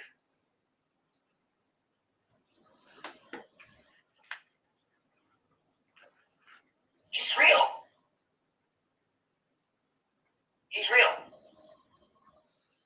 He's not a god. Hell no. But he's real. He's a parasite. Like an actual parasite. If you look into the abiogenesis of the Acari insects, that's the microcosm of the archons. They actually exist. But they invade the human mind. This is what the Celesti tried to tell the world before they were obliterated from history. That's what the Inquisition was all about.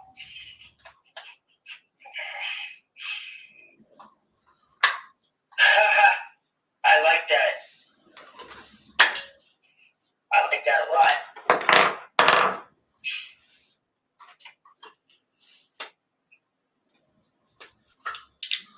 Well, Eve is like yeah.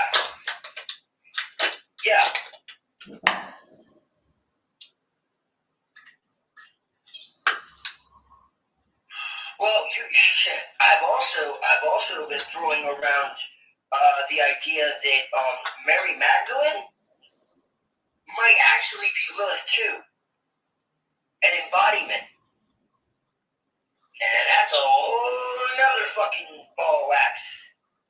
Think about it. Mary Magdalene was the whore, so-called. But then if you look at the older teachings, she was the highest disciple, who everybody hated.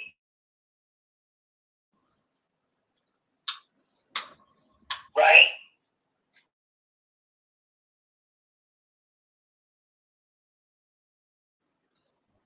You look at it from an alchemical point of view. It was the divine, the chemical wedding.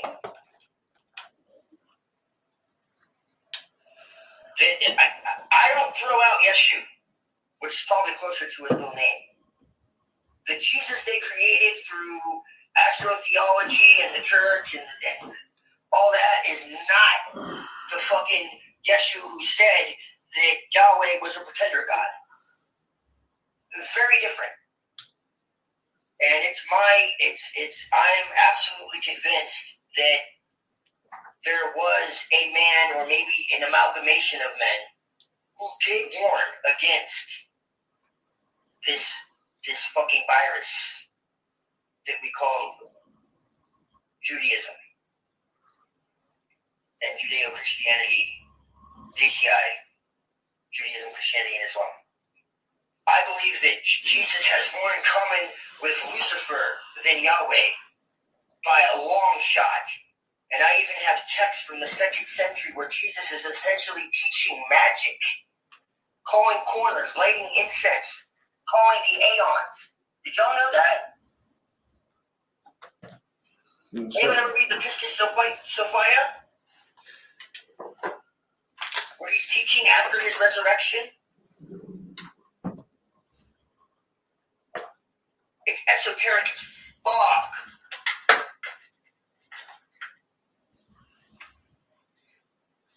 I'm going to do a video on it eventually.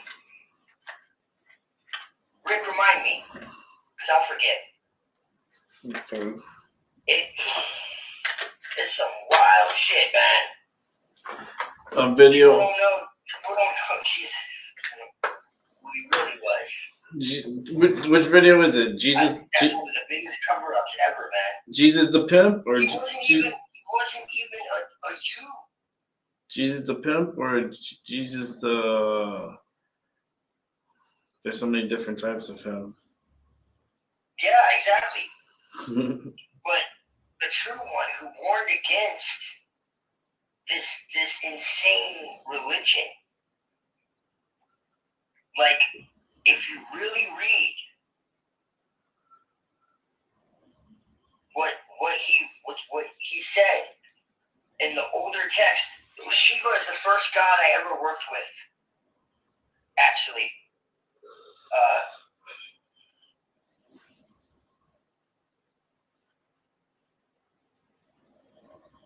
Varuna Rishi. What's up, my friend? I couldn't see the chat that well. I didn't know it was you. How are you?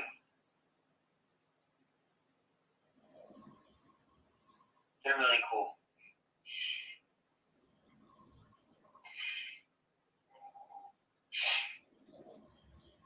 Yep. Shiva holds the trident of Lucifer, too. See, also, when I say Lucifer, I'm not just talking about biblical Lucifer. Lucifer goes way the fuck back as an archetype. Way back. And ultimately started as a goddess.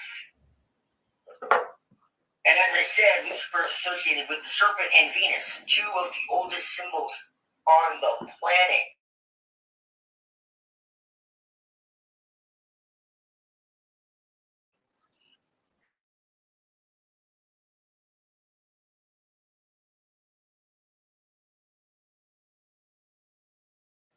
Antiquity. Was the Saturnian and the solar cults, the four major cults of antiquity. In order of age.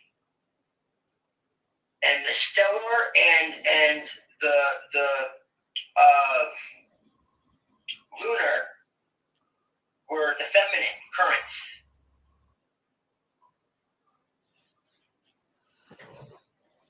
So again, when they curse the woman and the tree and the serpent, it's all the same thing. They're cursing the old ways. When they curse the woman, they're cursing the goddess. They're cursing the serpent. The goddess, the serpent is the goddess. It's always been the goddess. It will always be the goddess. Well, it's Satan. Yeah, well, Satan is a title. Well, it's Lucifer. Lucifer is a title. So who is the title referencing? Well, they don't tell you. It's Satan and Lucifer. And Satan and Lucifer are the same thing, right? No. Not at all. Satan is an adversary. That's all it means. In Judaism, Satan is an angel of God. He works with God. They're not enemies.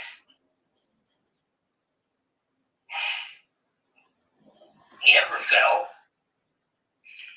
And it's an internal adversary. It's not something out there. You know? They mind fuck everybody. Yeah. But they give you a clue to the truth of Lucifer. When they tell you in Revelation, the mother of harlots and abominations of the earth, Babylon, the great, who is that? Who's the mother of harlots? Who's the mother of demons? Lilith. Lilith is Satan. Lilith is the serpent. Lilith is Lucifer.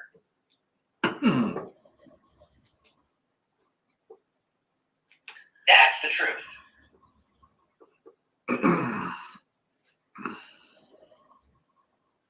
That's what's That's up. the name of the title.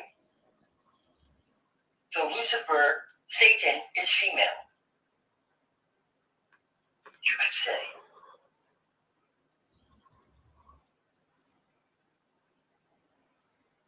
Always has been, always will be. But they don't tell you that because they don't want you to know. Because they don't want you to know they hate the divine feminine. But it's really simple because you read their fucking text and they don't let women talk. They tell them to shut up. You know, Jesus, what did Jesus do? And this is again my point. Look at how many times Jesus was defending the women and the harlots and, you know, the sinners. You know, a sinner is one who follows the moon, which again is the goddess. The moon is associated with the goddess. Look at the tarot. The moon is conception. It's the menstrual cycle.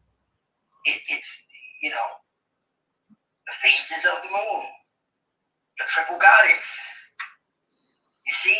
So when they call you a sinner, they're calling you a worshiper of the moon.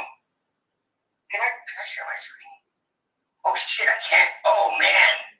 Oh, yo. I didn't even know I could share my screen. Mm-hmm. Shit is about to get so real.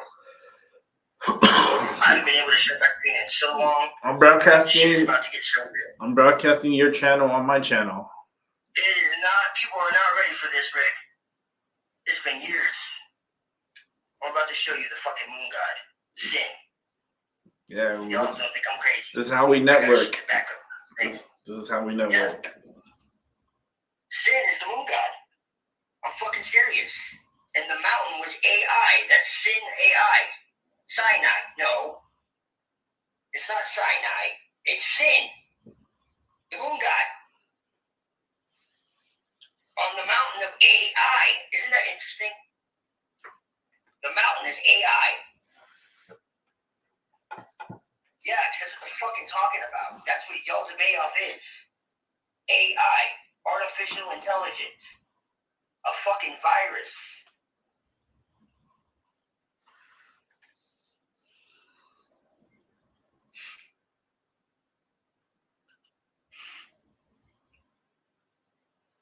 I can get into the grimoires and all that, but I'll probably just confuse people, so I'm just going to use Wikipedia for now. But, yeah. Nana or Sin, okay, is the moon god. Look. I think I'm fucking kidding.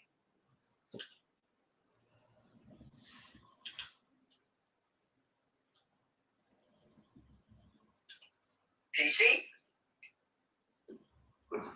Hold on. Let's see. Can you see, Rick? I'm trying to see on your channel. Maybe a delay. Let me see. Can you see my screen? I see you. I don't see your screen.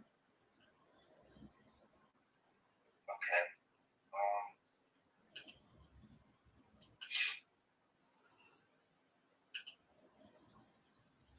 Okay, now I see. Yeah, now I see the screen. Oh man, I got all my fucking grimoires and all this shit. Oh, this is gonna be fun. It never let me share my screen before, Rick. There you go. It's cause my girl let me use her laptop. It wouldn't let me do it on my phone. But on the laptop, it lets me. Sin. The moon. Nana. God of the moon. Sumer, Akkad, Assyria, Babylon, and Iram.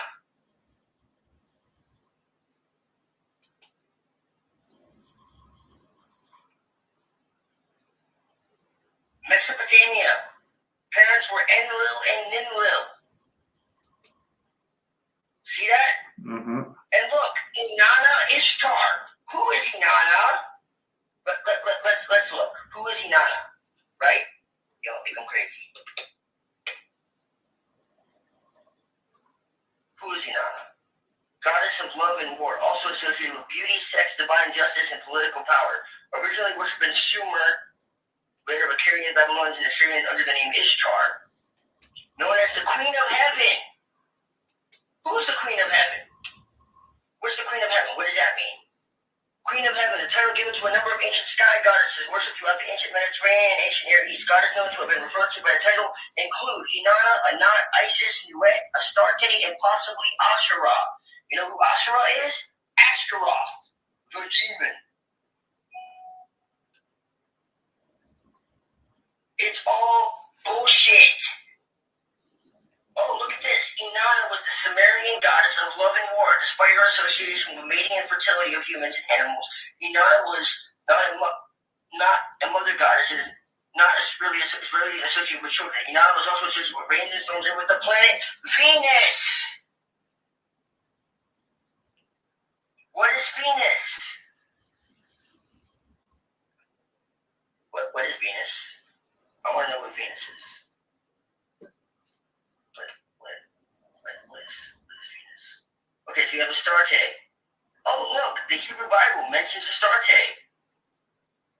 Worship in Jeremiah. Vehemently opposed. But see, they used to worship her. So what happened? See, they used to worship her. Asherah, other names of the goddess include Hebrew translated Ashtaroth. That's the demon now. Like, it's a demon. You can call it a demon. And it's male. Astarte was connected with fertility, sex, and war. Her symbols were the lion, the horse, the sphinx, the dove, and a star within a circle, indicating the planet Venus. Yo, Doc, you want to add someone to the show? Sometimes called Earth's sister. Not yet. I'm on a roll. Okay. Sometimes called Earth's sister or twin planet. Aphrodite. Same fucking goddess. On every continent. So I ask you, who is Lucifer?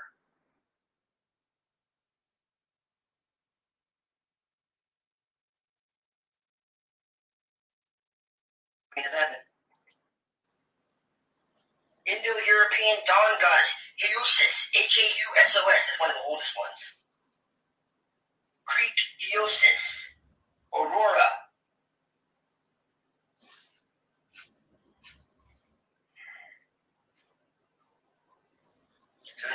Heusis. Literally, the dawn. One of the most important deities worshipped by Proto-Indo-Europeans, way before the Bible.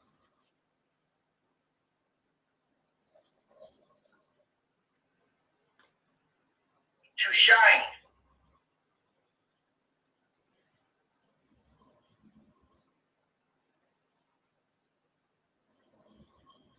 Toward the dawn.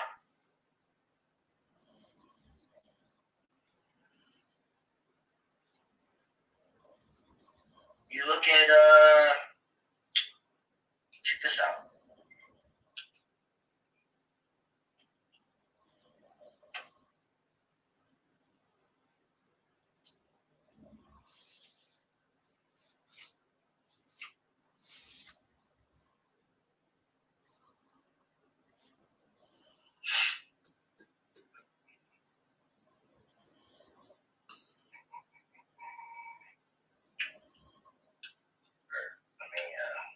Actually.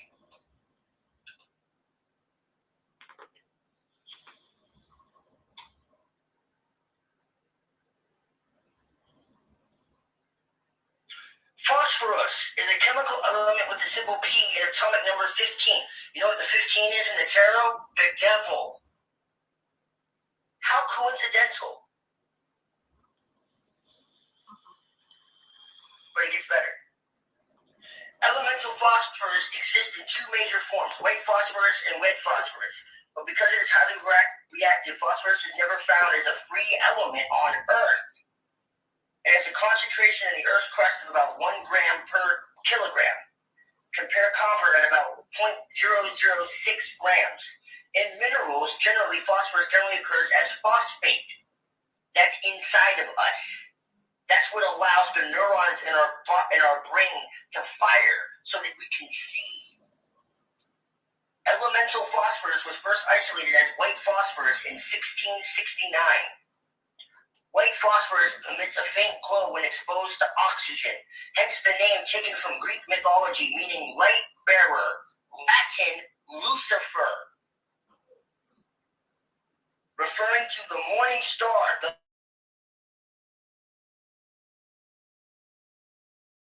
planet.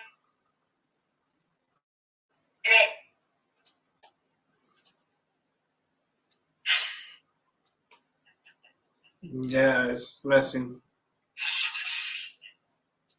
Do you see what I'm saying? Mm-hmm. And this is nothing. Like this is not even scratching the surface of the surface. I could do this 12 hours. Just on Lucifer. Like, it's connected to so many different gods and goddesses throughout time.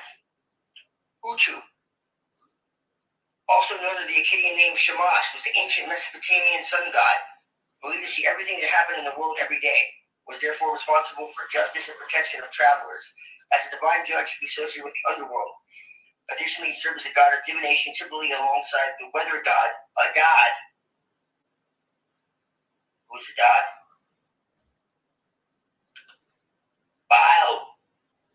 Baal Hadad. The moon god, Nana, Sin, there it is again, and his wife, Ningal, were regarded as his parents, while his twin sister was Inanna.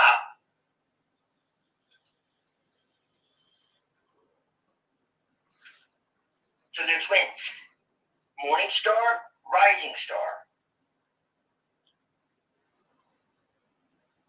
Utu, Shamash.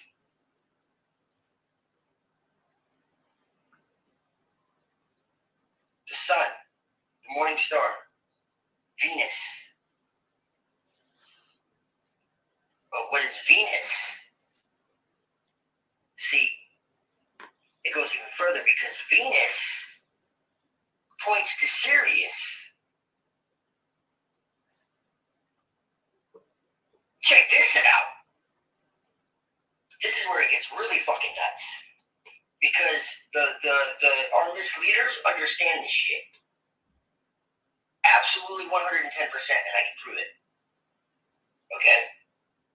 Hold on.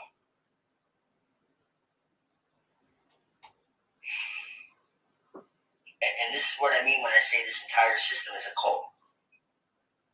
The whole society is an occult system. There's no question about it. Look at all the NASA missions and all that. They're all named after old gods. You ever notice that? Mm-hmm. You know, the Apollo mission, look at the symbols they use for it. Mm-hmm. You think that's coincidence? You know, it's a collaboration. That's what it is. You know, and the thing is like, all the stuff I'm telling you, I can go and look and show you that they're the top occultists. And they'll tell you the same shit.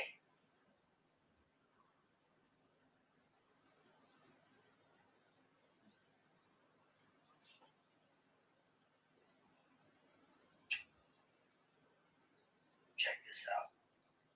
Let's see if I can get my Discord to show. Hold on.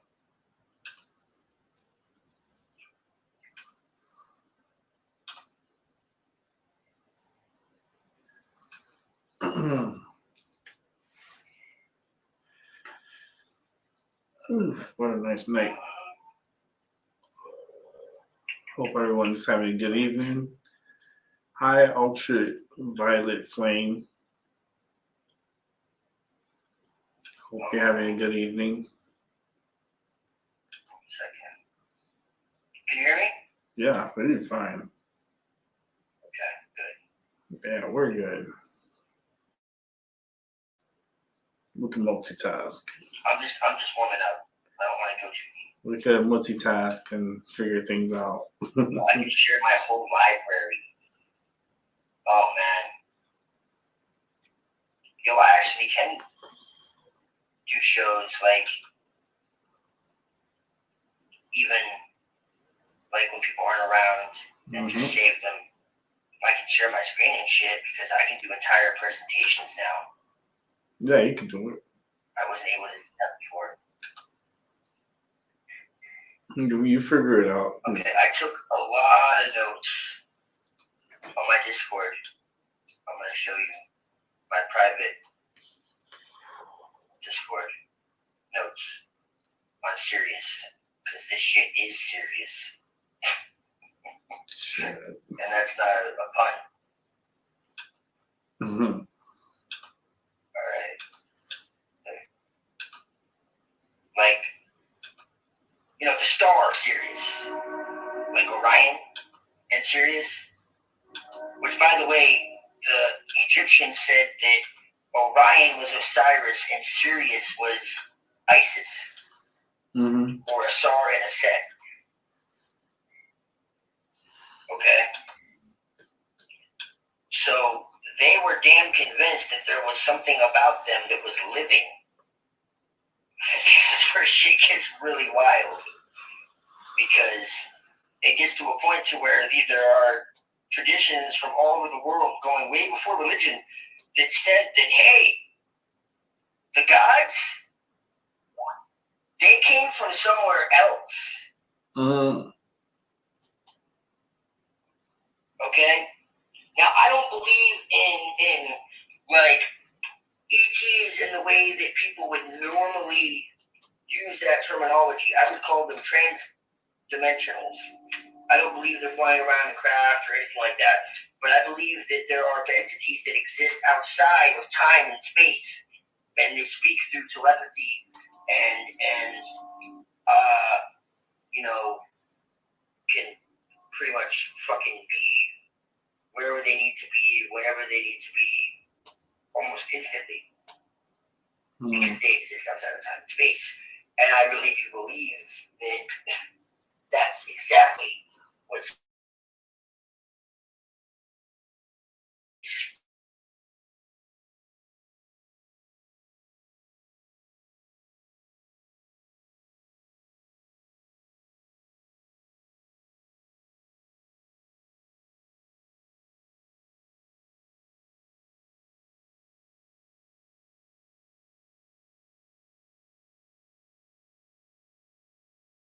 currents Listen, of living luminosity. I keep getting cut off.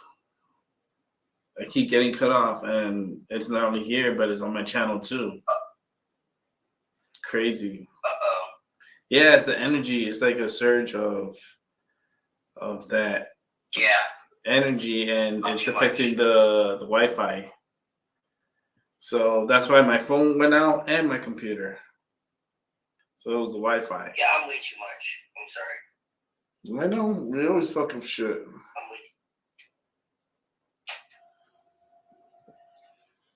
too much. It's like, if you want a disruption of electricity, put me and Doc together in a room. And we'll fucking, shit will go crazy. Everything's gonna go, it could go haywire. Guaranteed. So, It's okay. I'm having fun. yeah. All right.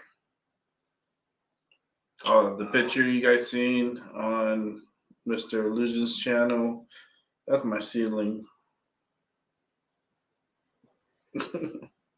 Yeah, I got a video of my ceiling. Like, you want to see my hand? Like, hey.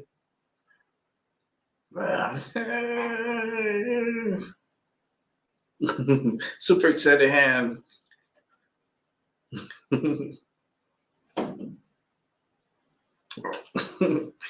That's the ceiling. So we got a little light show up there. I can leave the camera on instead of just leaving it blank. Like, blank. That's not cool. I actually changed the batteries, so it's like more light and stronger. But I hope everyone's having a good night. My chat room is pretty quiet, so it's okay. A couple of cool people came through. Yeah. But it's pretty quiet on my side. Let me check your side. Oh, Brad wanted to come on. Brad Britton? Britton? Yep. Just a minute. I'm about to let him in right now. Okay. I just want to get this across real quick. All right. If I can just get What's up with Brad? You got any info on him? That I should know? Yeah, no, I do know him. He's good. We don't gotta worry about crazy shit. Well, what he's good at? Huh? What he's good at? What does he's? What do you mean? What does he special? What's his specialty? What's his gift? Oh, he's got his hands in a few things. Okay. I'll let him tell you. All right, cool. Interrogation time. Yeah. Oh, no. But yeah, you don't gotta worry about him. I like interviewing people. It's like a job interview. It's like That was crazy last night, man. yeah, it was. Fucking haters for real. Yeah, it happens. That's a sign that you're getting attention. You know what I mean? Yeah, I know. It means you're doing something right for sure. Yeah. I'm getting attention. So. Like that was like coordinated too. Mm-hmm. Like that was deliberate and that was coordinated. Yep. Yep. Fucking crazy. So when we let people in, you know, when we're ready, when we're good and ready, we let people in and we can let enough people in, but we're gonna have to like profile you. Does anybody want a reading, actually? Before I start going off on a tangent? Okay. Because I will. I'm not on your chat, but let me check.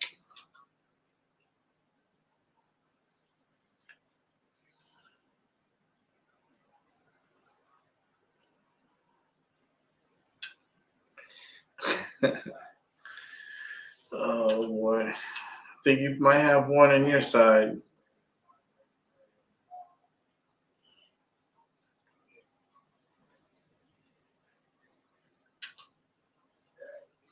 Man, for this, I'm gonna have to roll another joint, man.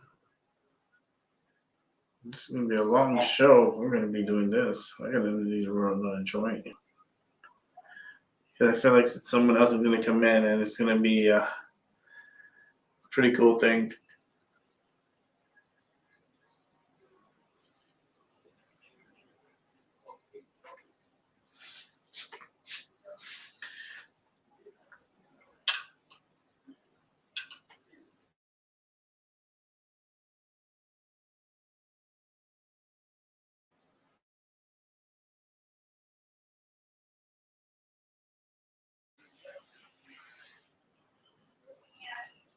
I'm trying to get this QR to work on here.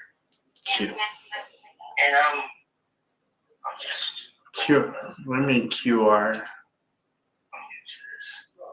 On here. All this technology shit.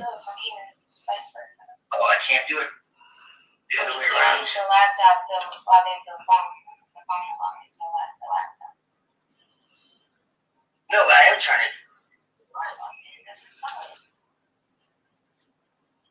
I am.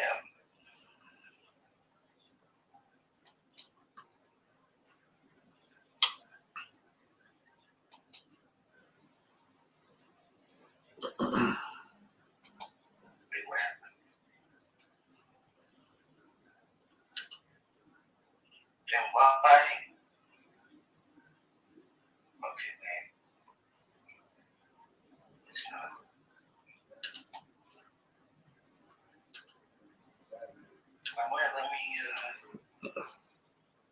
What are you trying to figure out, man?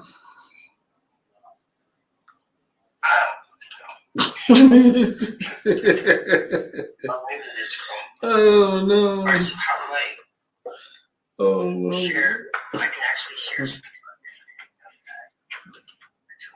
Oh, you're funny. I'm trying to share my screen. I got another pre-roll,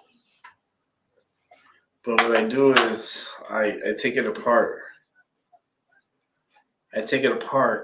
And then I mix it with another medicine from my medical marijuana. Instead of using just one strand, I like to mix it with multi-strand. So multi-strand. All right, so Venus is the most ancient symbol of worship on the planet. Point blank, period. It's always associated with the serpent. Point blank, period. Funny that Lucifer is associated with both of those. Okay? Now, Lucifer is a mistranslation in one chapter of one verse of the Bible. That's it. But yet behind it is all of this symbolism. Okay? And as I said, the goddess, ultimately. So this is what they've covered up. But then, as I said, behind Venus points, if you look in the, what's known as the transit of Venus, of the Earth, it forms an inverted pentagram. That's actually where it comes from, is the transit of Venus and the Earth. Okay? So what is that all about? Well, Venus, as I said, points to Sirius. And Sirius, the dog star, okay, is associated with so many ancient cultures that are connected with every megalithic culture you can think of, really. Going back to Göbekli Tepe, Karun Tepe, like I said, the pre-dynastic Egyptian, all of it. So let me give you an example of what I mean. Okay? That's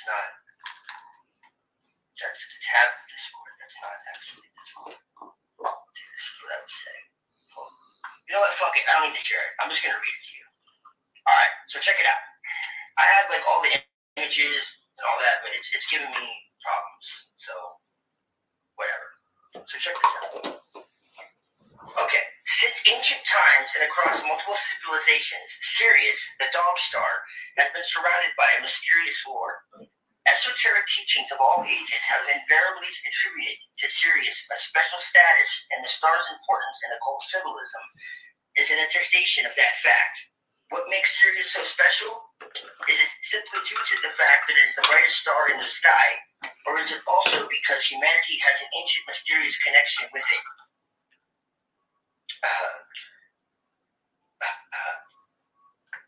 Okay, Sirius is located in the constellation Canis Major, also known as the Big Dog, and is therefore known as the Dog Star. It is over 20 times brighter than our sun, and is twice as massive. At nighttime, Sirius is the brightest star in the sky, and its blue-white glare never failed to amaze stargazers since the dawn of time. No wonder Sirius has been revered by practically all civilizations. But is there more to Sirius than meets the eye? Artifacts of ancient civilizations have revealed that Sirius was of great importance in astronomy, mythology, and occultism.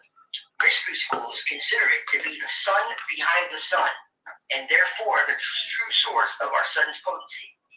If our sun's warmth keeps the physical world alive, Sirius is considered to keep the spiritual world alive. it is the real light shining in the east, the spiritual light, whereas the sun illuminates the physical world, which is considered to be a grand illusion. Associating Sirius with the divine, and even considering it as the home of humanity's great teachers, is not only embodied in the mythology of a few primitive civilizations, it is a widespread belief that has survived and even intensified to this day. We will look at the importance of Sirius in ancient times, analyze its prominence in secret societies, and we will examine these esoteric concepts as they are translated in popular culture. In ancient civilizations, in ancient Egypt, Sirius was regarded as the most important star in the sky. In fact, it was astronomically the foundation of the Egyptians' entire religious system. It was revered as Sophis and was associated with Isis, the mother goddess of Egyptian mythology. Isis is the female aspect of the Trinity formed by herself, Osiris, and their son Horus.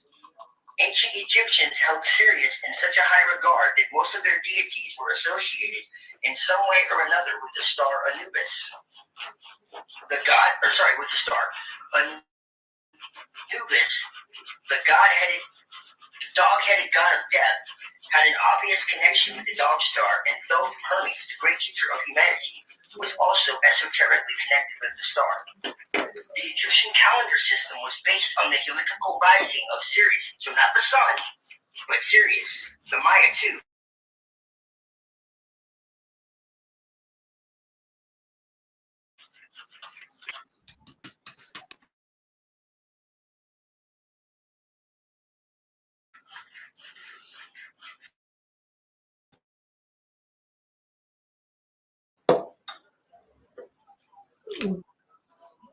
The system is too much.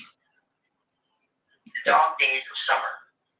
Several occult researchers have claimed that the Great Pyramid of Giza was built in perfect alignment with the stars, especially Sirius. The light from these stars was said to be used in ceremonies of Egyptian mysteries. This ancient people, Egyptians, knew that once every year the parent sun is in line with the dog star. Therefore, the Great Pyramid was so constructed that at this sacred moment, the light of the dog star fell upon the square stone of God, quotations, at the upper end of the Great Gallery, descending upon the head of the high priest, who received the super solar force and sought through his own perfected solar body to transmit to other initiates the added stimulation for the evolution of their godhood.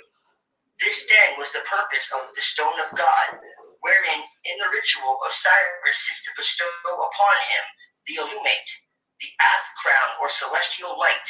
North and south of that crown is love, proclaims the Egyptian hymn. And thus throughout the teachings of Egypt, the visible light was but a shadow of the invisible light. And in the wisdom of the ancient country, the measures of truth were the years of the Most High. Recent scientific discoveries relating to the Great Pyramid and its mysterious air shafts have led researchers to further confirm the importance of Sirius within the Great Pyramid. Star alignment with the Great Pyramid of Giza, Orion, associated with the god Osiris, is aligned with the King's Chamber, while Sirius, associated with the goddess Isis, is aligned with the Queen's Chamber. A fascinating aspect of Sirius is the consistency of the symbolism and meaning attached to it.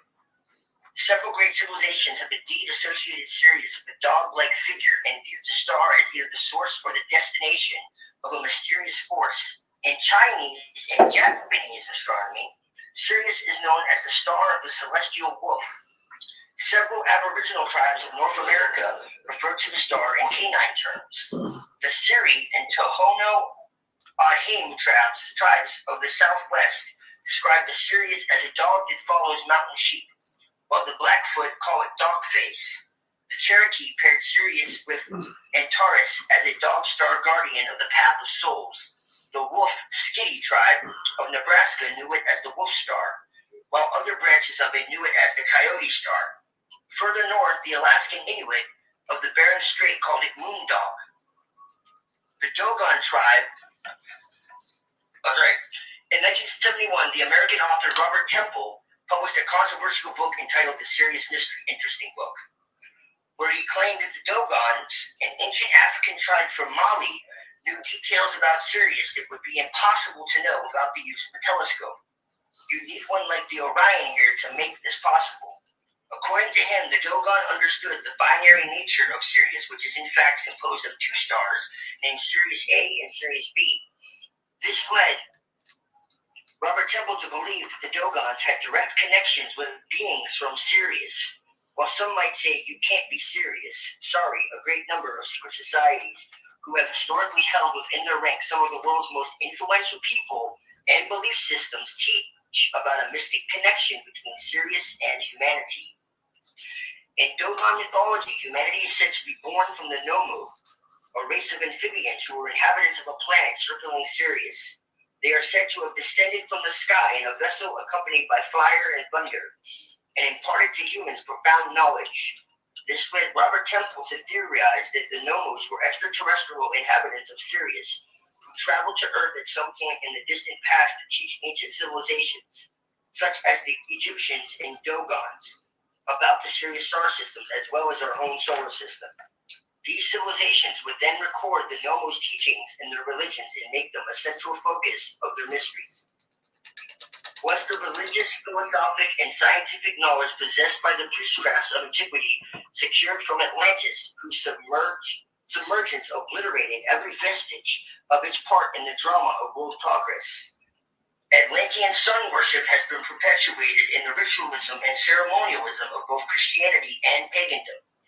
Both the cross and the serpent were Atlantean emblems of divine wisdom. The divine Atlantean progenitors of the Mayas and the Quiches of Central America coexisted within the green and azure radiance of Cucutmets, the plumed serpent. The six sky-born sages came into manifestation as centers of light bound together or synthesized by the seven sisters of Pleiades. Anyways. And chief of their order, the feathered snake, Quetzalcoatl, Kukulkan.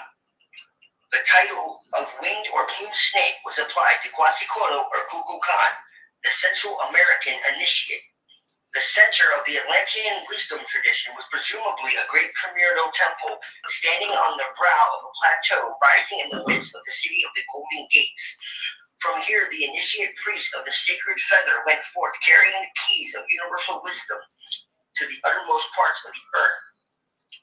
From the Atlanteans, the world has received not only the heritage of arts and crafts, philosophies and sciences, ethics and religions, but also the heritage of hate, strife, and perversion. The Atlanteans instigated the first war, and it has been said that all subsequent wars were fought in a fruitless effort to justify the first one and right the wrong which it caused. Before Atlantis sunk, its spiritually illumined initiates who realized that their land was doomed because it had departed from the path of light, withdrew from the ill-fated continent, carrying with them the sacred and secret doctrine. These Atlanteans established themselves in Egypt, where they became its first divine rulers. Nearly all the great cosmological myths forming the foundations of the various sacred books of the world are based upon the Atlantean mystery rituals. Is Thoth Hermes Trismegistus the equivalent of the Dogons Nomus, who are believed to originate from Sirius? Ancient texts concerning Hermes described him as a teacher of mysteries who came from the stars. Furthermore, Thoth Hermes was directly connected with Sirius in Egyptian mythology. The dog star, the star worshipped in Egypt and referenced by occultists by the former because its heliacal rising with the sun was a sign of the beneficent inundation of the Nile, and by the latter because it is mysteriously associated with Thoth Hermes, god of wisdom, and Mercury in another form. Thus, Sophis, Sirius, had and still has a mystic and direct influence over the whole living heaven, and is connected with almost every god and goddess. It was Isis in the heaven, and called Isis Sophis, for Isis was in the constellation of the dog, and is declared on her monuments being connected with the pyramid. Sirius was therefore connected with the initiations which took place in it. The Trismegistic treatise, The Virgin of the World from Egypt, refers to the Black Rite, connected with the Black Osiris as the highest degree of secret initiation possible in the ancient Egyptian stellar religion. It is the ultimate secret of the mysteries of Isis. This treatise says Hermes came to Earth to teach men civilization and then again mounted to the stars, going back to his home, leaving behind the mystery religion of Egypt with its celestial secrets, which were someday to be decoded. Interpreting the mythology of ancient cultures is not an exact science, and connections are inherently difficult to prove. However, the symbolic link between serious and occult knowledge has constantly appeared throughout history and has seamlessly traveled through the ages. In fact, it is revered today as it was millennium ago. This is what's interesting to me. Modern secret societies such as the Freemasons, the Rosicrucians, and the Golden Dawn, which are considered to be hermetic orders due to their teachings are based on those on Hermes Trismegistus, all attribute to Sirius the utmost importance. An educated look at their symbolism provides a glimpse at the profound connection between Sirius and occult philosophy, Sirius and occult symbolism, and secret societies. To claim that Sirius is important to Hermetic orders would be a gross understatement. The dog star is nothing less than the central focus of the teachings and symbolism of secret societies. The ultimate proof of this fact, many secret societies are actually named after the star. I'll stop there for now. Someone wants to, because there's a lot here. But to skip ahead, if you look at the design of the Capitol, Washington D.C., right? Okay. Let's see the Washington Monument, the Oval Office, right? And then a star, right? Well, if you take the oval and the obelisk and the star and you put them together, that's the hieroglyph for Sirius. So why? What in the fuck? What did the ancients know? And what do these modern secret societies still know that we don't? You know? They know a lot. When you get deeper and when you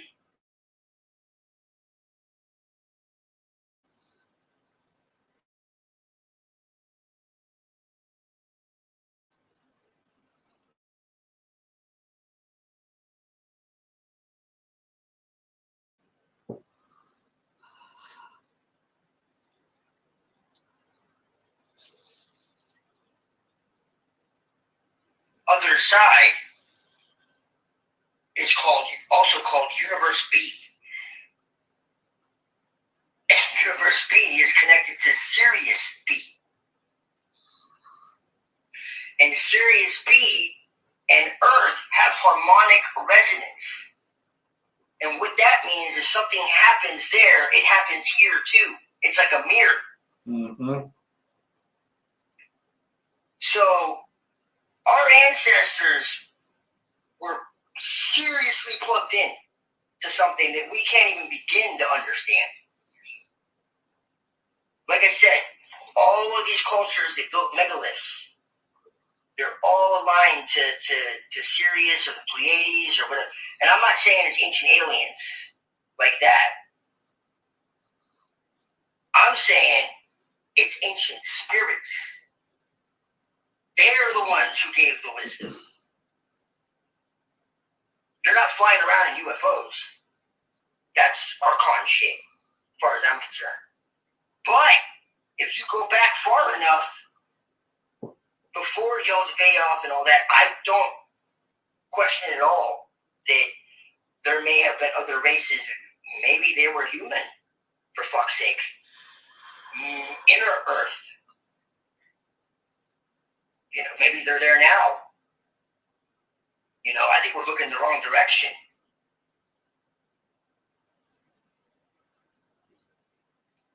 Yeah, because a lot of history is underground. Like, you see a lot of their like where they sleep, it was used to be underground.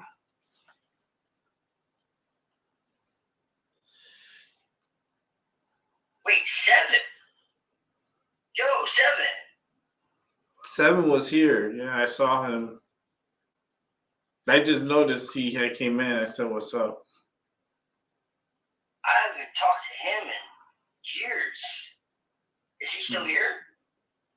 I don't know. He may come back in. I was reading, so I didn't see the chat. Yeah, he's on your chat.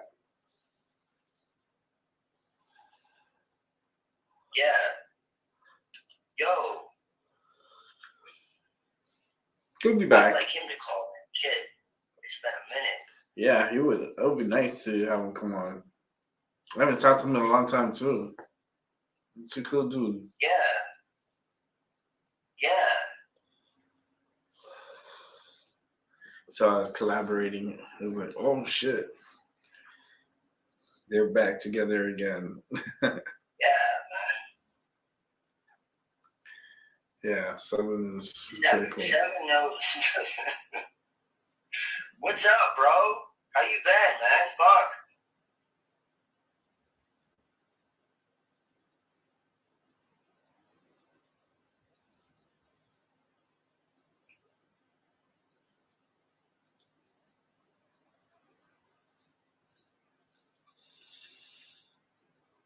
Yeah, he's here. He just wrote, "What's up, man? You should come on the show.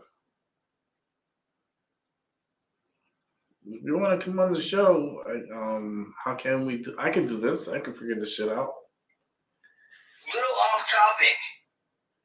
7, have you ever heard of Christopher John Piertness?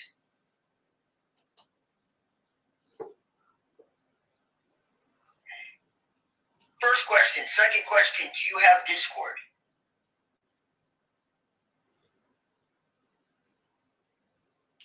This is gonna be awkward because I don't know what I'm doing.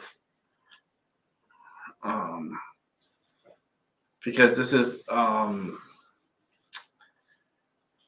Doc is hosting on his side. Yeah. So I can, if he wants to come on though, you have to send him the Streamyard or link. if anyone wants to come on, I can definitely take a breath. Yeah, you could. You have to use the invite, copy it, and then post it. Yeah. Because I can't. Because if I send mine out, it's gonna come to my channel, and everybody's gonna be coming to me.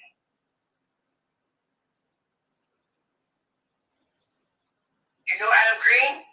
I love Adam Green. Won't talk too much on YouTube, but I started in Odyssey too. So you should get Discord, man. Do you have Odyssey? We should do an Odyssey together, man, because you and I can't talk on YouTube. Piertness is fucking genius, man. He helped me with a lot of like intuitive things that I had felt. Like he helped tie the shit together. Interesting.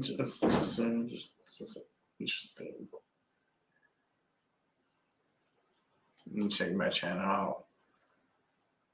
That Dr. should know that I installed Discord. That I had come to. What's the name of his channel on Discord? Oh, I don't know. He has to say, what's your name on your Discord? My Discord is the same. Oh wait, no, it's not. Sorry, it's Shamanic Sanctum of Infernal Twilight. And the numbers? I'll just put it in the chat. Hold on. Yeah, it's kind of.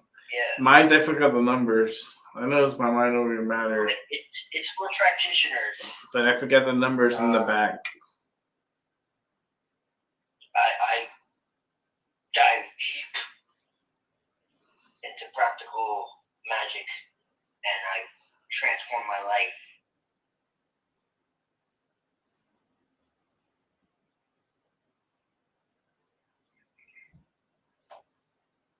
Hail Lilith.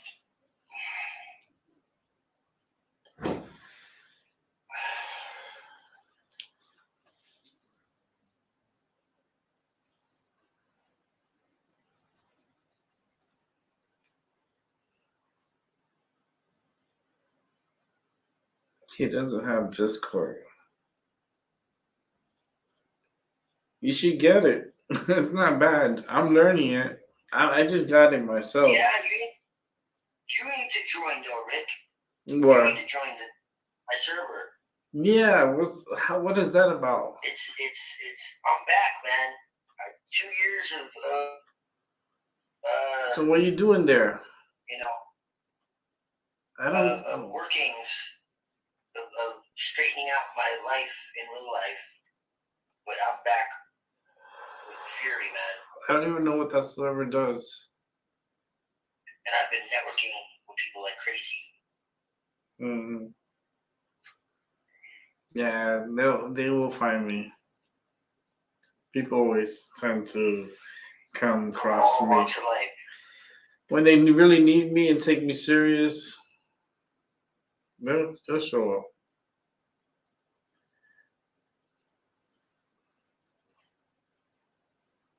They always do. But yeah, there's some things I can't talk about on Odyssey. Or I can't talk about on YouTube.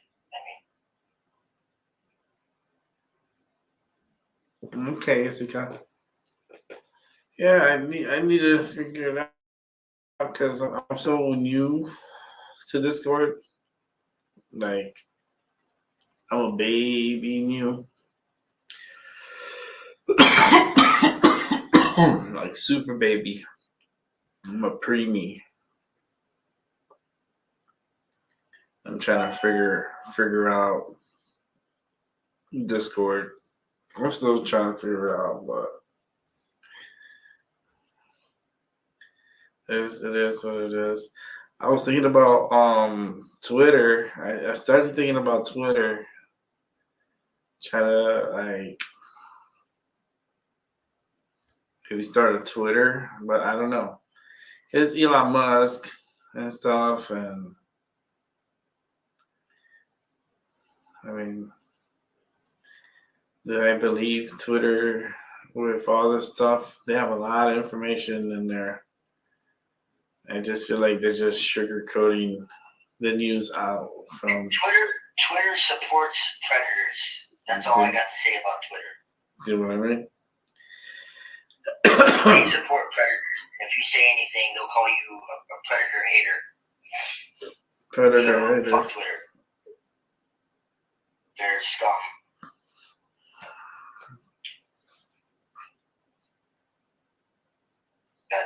That's what I think of Twitter.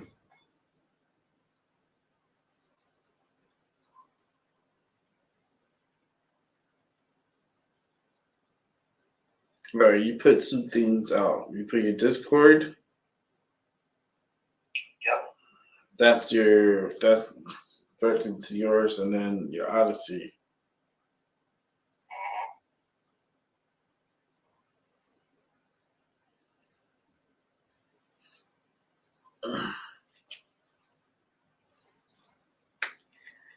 Yeah.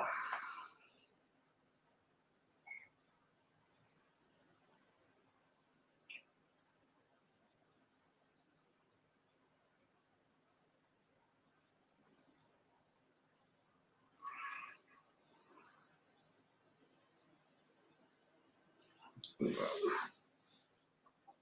can see me. I put the camera here, but it's like, hello world.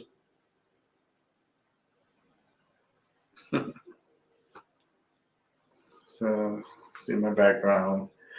Can't see my table from here. You have to go to my channel, My Mind Over Your Matter, on YouTube to see my desk. The desk is a secret. It's like an enchanted wonderland. So you gotta come over to my channel just to check it out, and then come back here. Let's see who else comes on.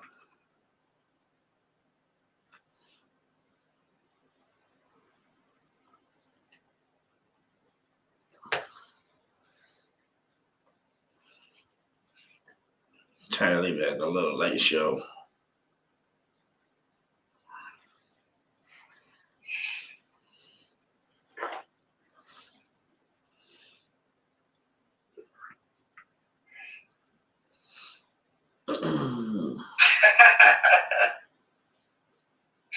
Yeah, I hear you, man. I was working with Loki, actually, and Jormungandr, and the darker side, like Rokotru, there's the true, and also Omayudo. Oh, and the devil, of course. Satan.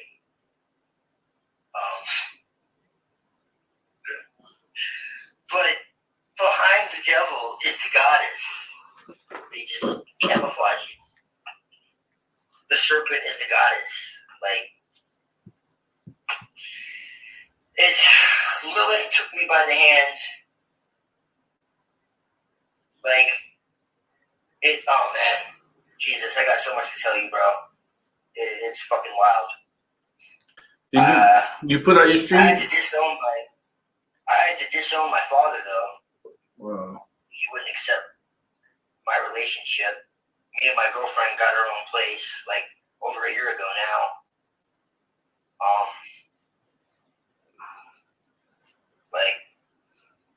So much has happened. All for the good, though. I mean, it was hell getting to this point.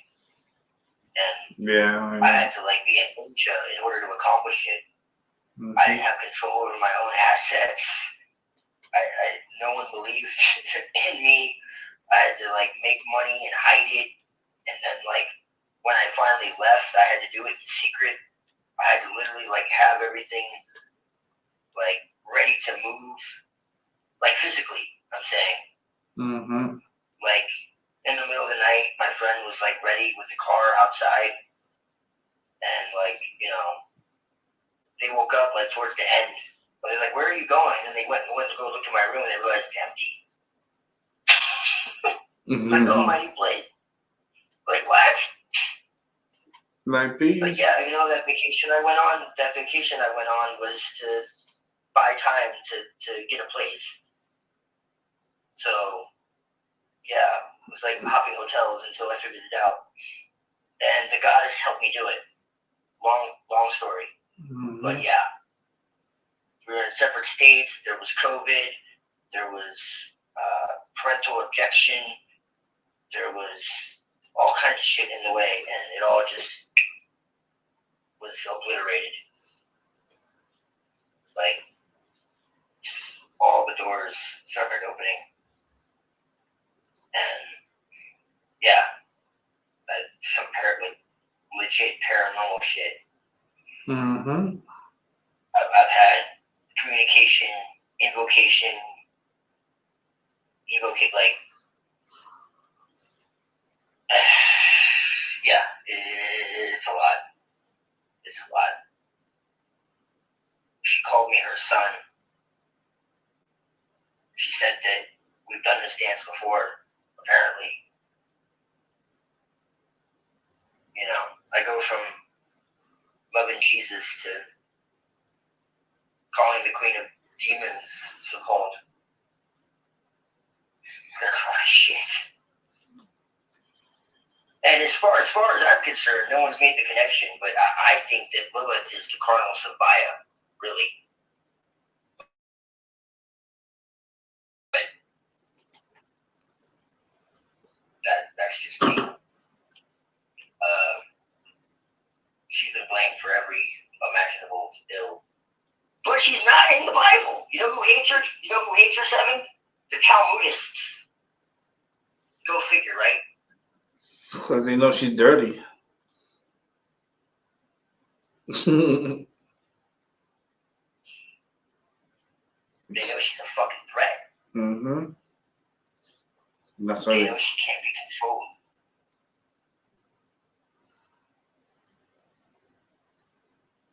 Man, back in the days, it was so freaking I put myself. Dude, I've literally met people who have been practicing this type of magic for decades. That like I've spoken to them about my experiences, and they like align. And like I've been introduced to people through like really strange synchronicities in real life and online. And I've had all these doors open to me. Like there's so much that you could. There's only so many things where it's coincidence. Like this is real. This is not a belief. This is not, head games. She's real. Our connection is real.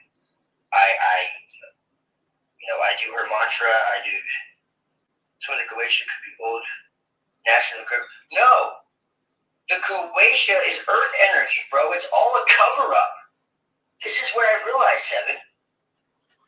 I went with my intuition, and my intuition, as far as I'm concerned, was right. The Goetia goes way back before Judeo-Christian Islam, the JCI, as I call it. It's much older. The Goetia is where it comes from. The 72 spirits of Solomon took those.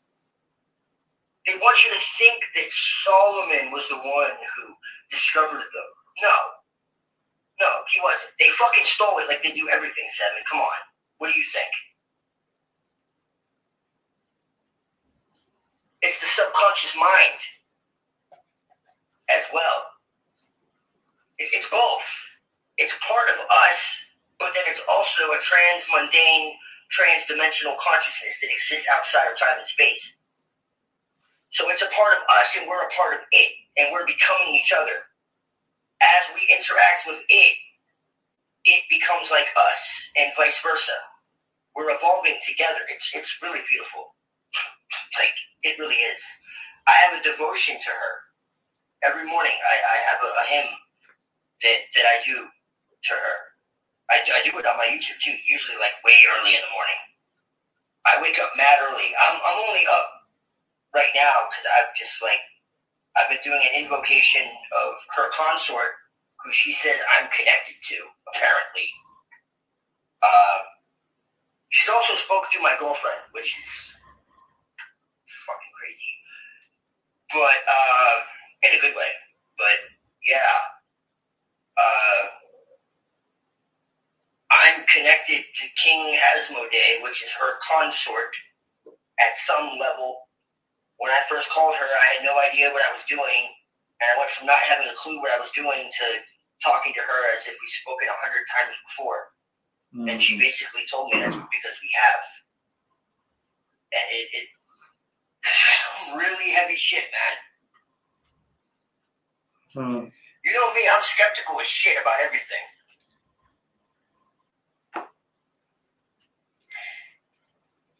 And I always thought, it's the Luciferian satanic Illuminati.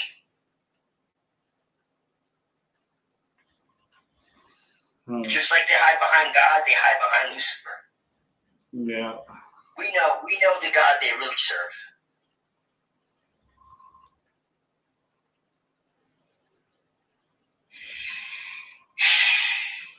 And if you know about weirdness,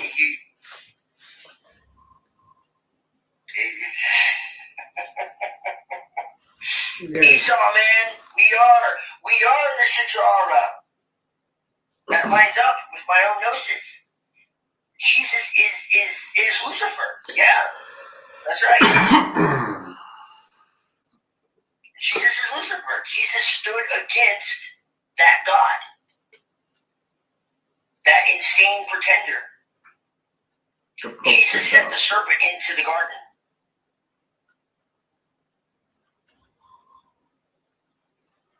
That's what it says.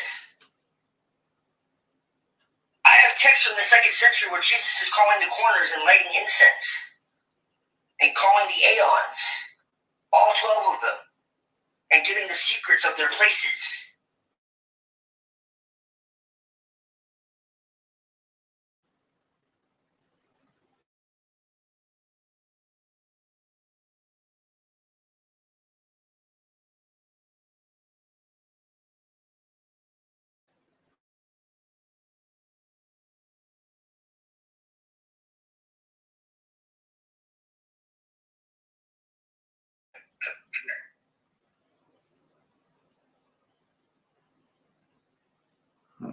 I'm going to do a whole video on that. It's crazy. It's Celestic, what were called the Gnostics, but they called themselves the Telestai. And this is before there was a church or a Bible. Jesus was Lucifer. Pretty much. That's the reality.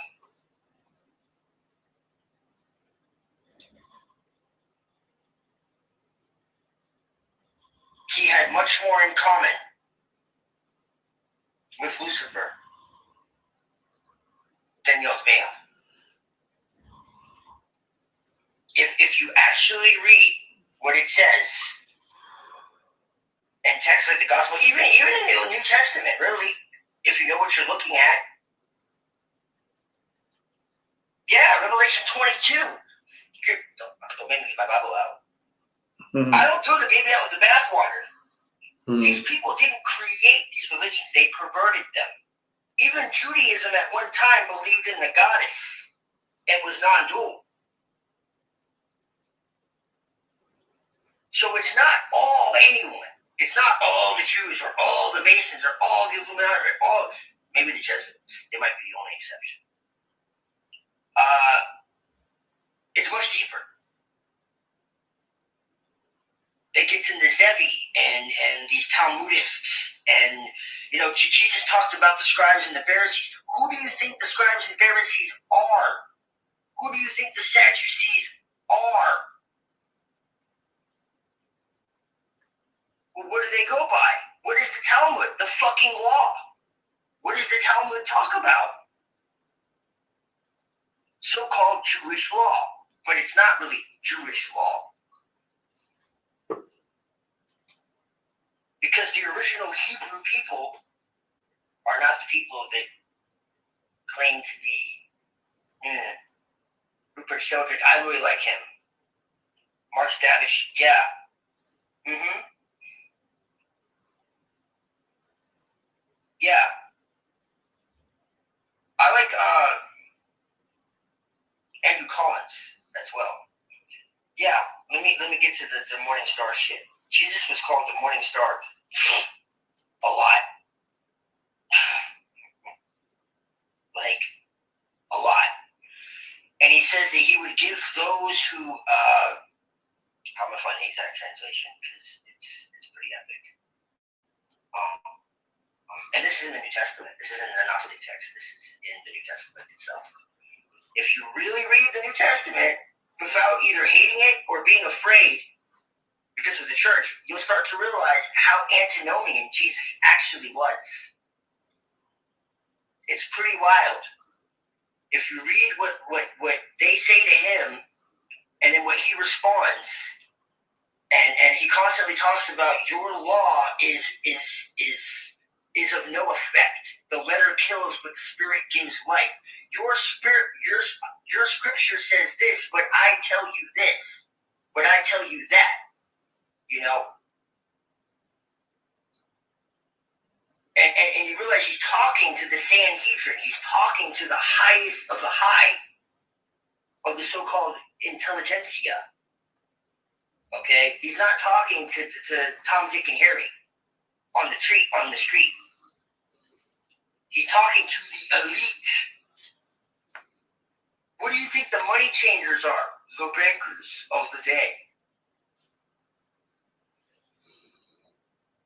You starting to catch on? Mm-hmm. Yeah, the star that rises in the east is Venus. Lucifer, which is the fucking goddess. That's one of the biggest cover-ups. They made Satan, Lucifer, as a male. No.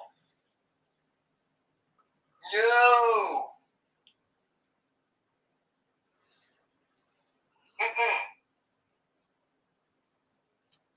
Never.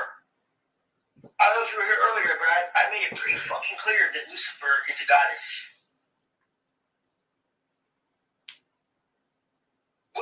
What do you think the Venus figurines are? The mother goddess statues. the pregnant mother, Venus figurines. Heusis goes back to Indo-European, way before the Bible. Hausos was the dawn, morning star. Utu Shamash, Inanna Ishtar. Male, female, morning, evening. And then Venus points to Sirius.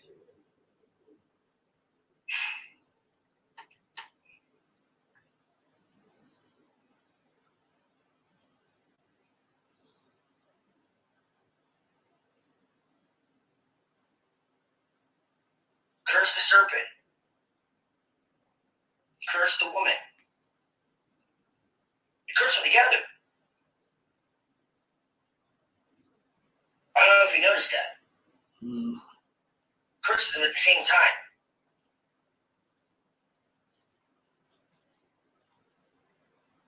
And it says, you will eat of the dust of the field, and you'll crawl on your belly. Why would you curse a serpent and tell it that it will eat of the dust of the field and crawl on its belly when that's what it already does? Because, and guess what Astarte is? Venus. It's another name for Inanna. Inanna, Isis, Ishtar, fucking, they're all the same. All of them. Same.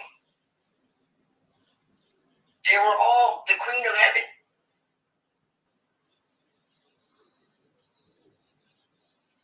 Go look at El. El is what Yahweh was corrupted. Yeah, exactly. It's the same archetype. Yahweh is a corruption of Baal. Every culture going back into shamanism. Fuck religion. This goes back 50, 100,000 years.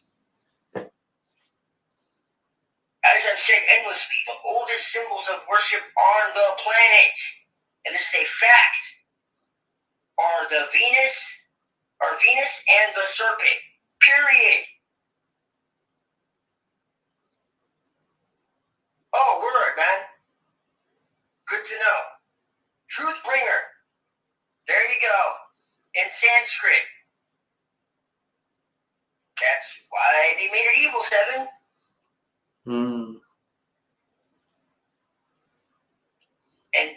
And this is shit that I intuitively had suspicions about, but Lilith made it crystal fucking clear. But yeah, good to see you, brother.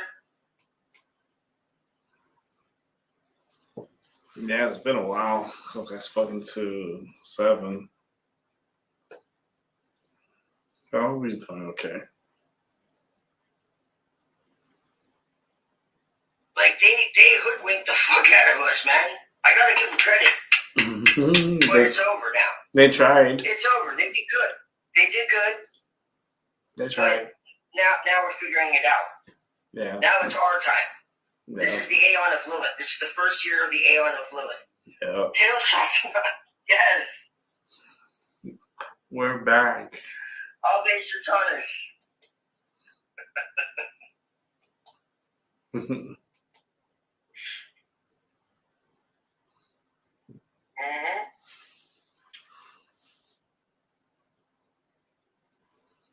Exactly. Yeah, dude, Satan is just a conglomeration of all the old horned gods. And the horns represent fertility and the moon. As I showed earlier, one of the oldest fucking moon gods is Sin. Sin. And it was on the mountain AI.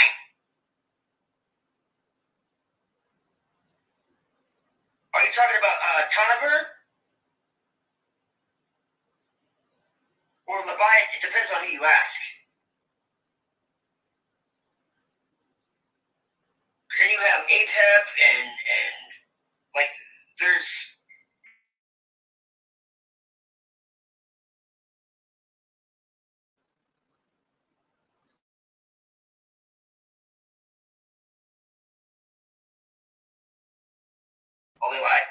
another thing altogether. But you have Tanaver, and then you have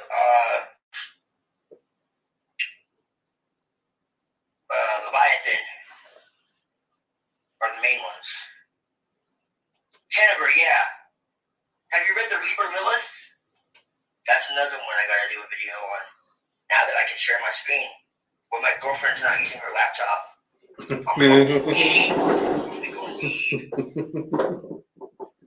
That's Did you see my crazy invocation?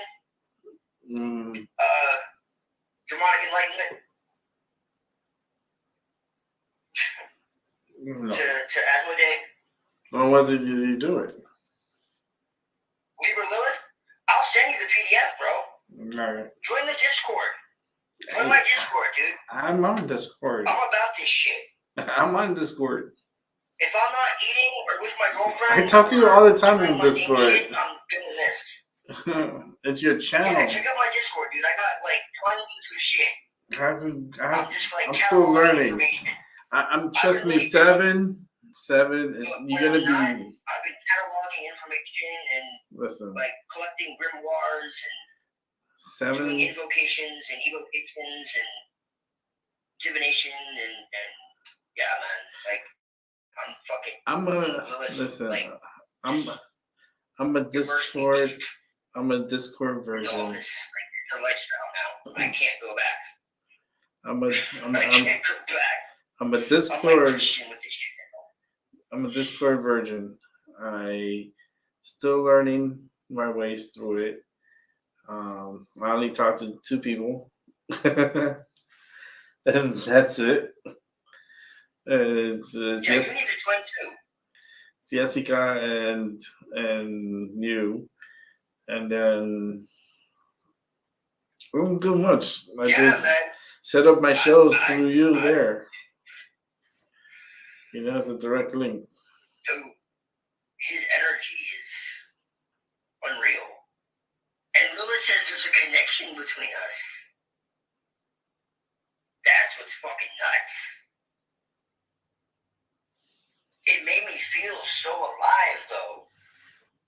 Like, and it wasn't like foreign at all.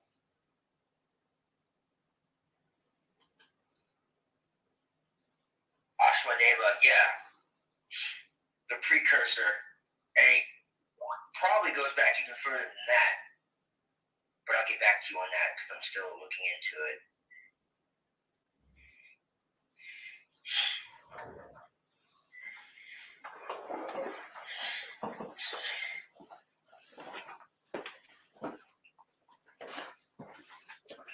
Okay, like, we'll go back to Lucifer Christos. That's what I call him. Lucifer Christos. Check this shit out. Okay.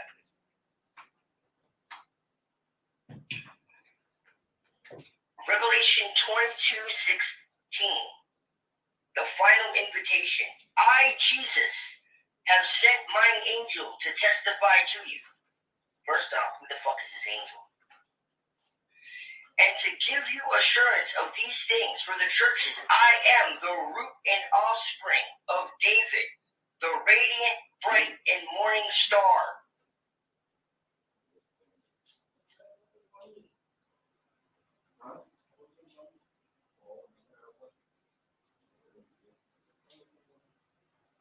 That's not the one, I'm well aware of that one.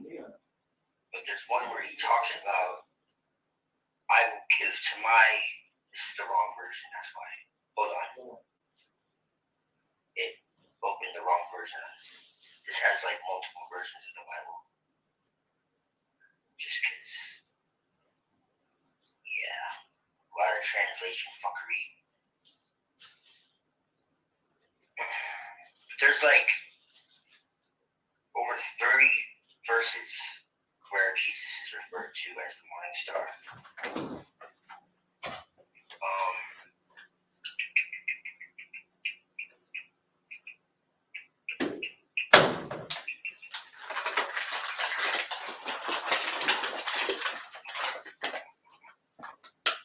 So yeah, Jesus was a fucking magician. that's my story, and I'm sticking to it.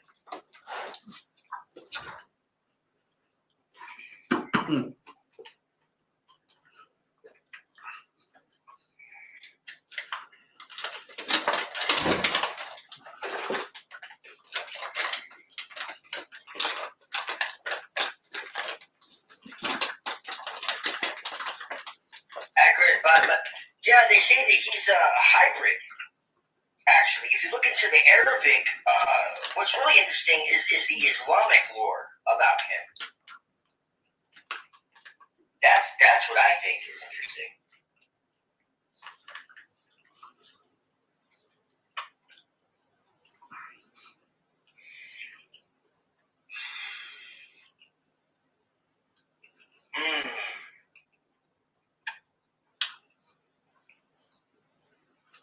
That's a good question. I mean, fuck, I think Lilith and Hecate are sisters, to be honest with you.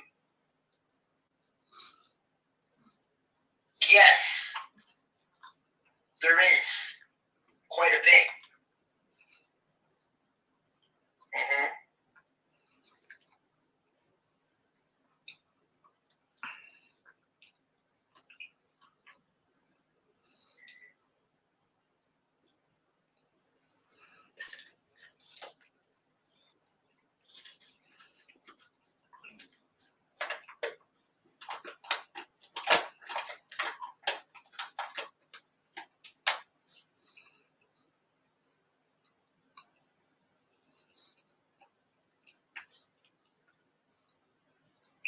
Yeah.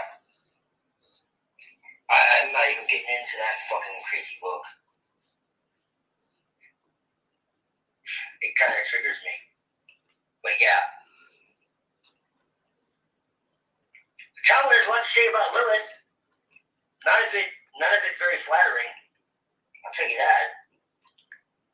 One of the reasons I love her. They don't like her too much. They don't like Jesus either. Ironically, even though he didn't exist. Supposedly. Even though, people in China have shit to say about him, people in India have shit to say about him. Ooh. And it's not like the Vatican said, oh,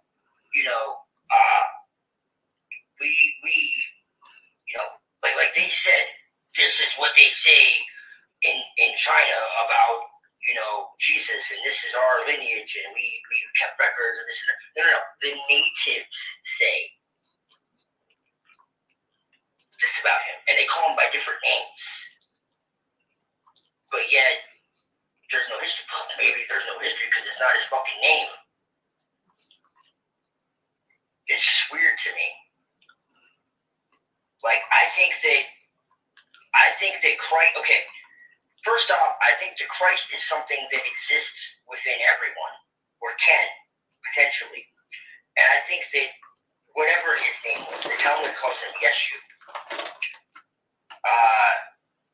became so aware of his own divinity that he essentially left this place. Like, I really think that there was a transmigration. I think that he became a fucking light being and just left.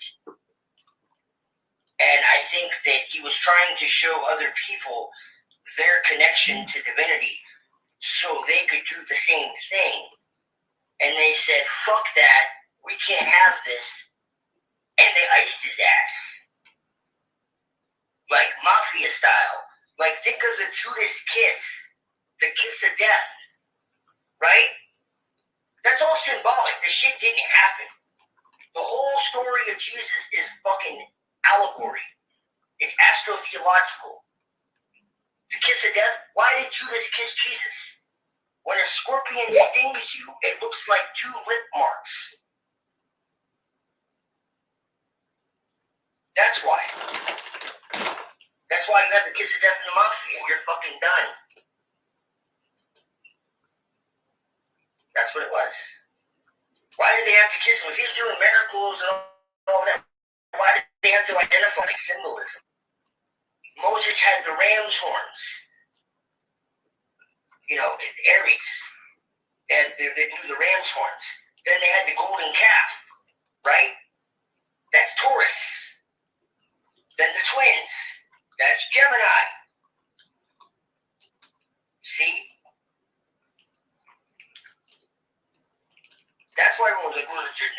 Well, no, it didn't, because they created a fucking caricature of the story.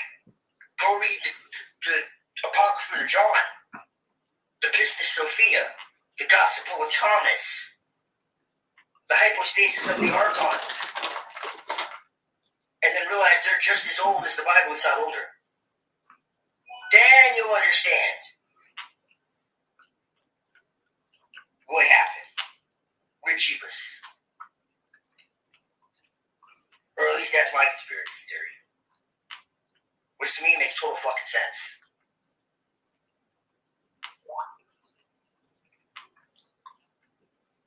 He stood against all the fucking rulers, all the authorities of his time. The same people that are in control today, they're literally bloodline descended. It's the same people.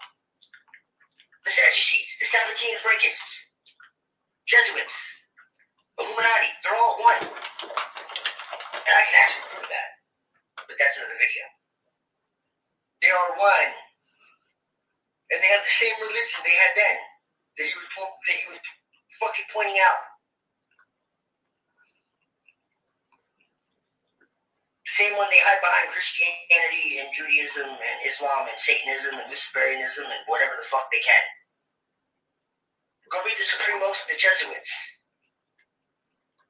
It's in the National Congress. It's in the Congressional Library. They tell you how they roll.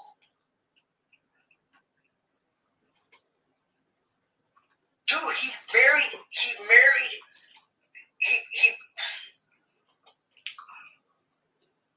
the cross is the four elements, dude. He became the quintessence. He married the shadow on the cross, Goth. It's the egg and Luciferian spirit.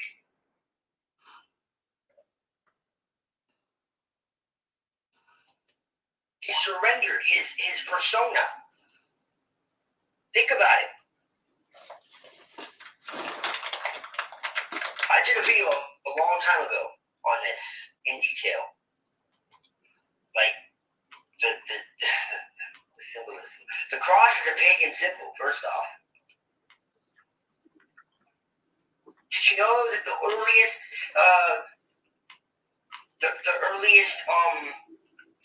symbolism for Christianity always had the cross attended with a serpent? He wasn't on the cross. A serpent was.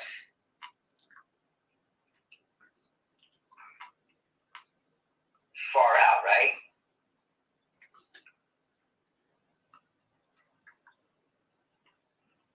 The cross wasn't even a symbol of Christianity until way later. There was the fishes. Why? Pisces. Jesus was the fisherman, the fisher king. He was a fisher of men. Why? Because it's Pisces. And then when the end of time, the disciples say, where do we go when you leave us? He says, I will be with you to the end of the age. They translate the end of the world, the end of the aeon. And he says, go to the man with the water pitcher and follow him into the house that he goes into, in the upper rooms. What the fuck does that have to do with anything? Well, who's the man with the water pitcher? Aquarius. It's an encoded metaphor. The people who wrote the Bible understood what it means. It's not for the masses.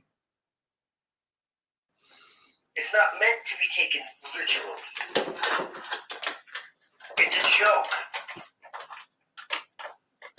It's sun worship.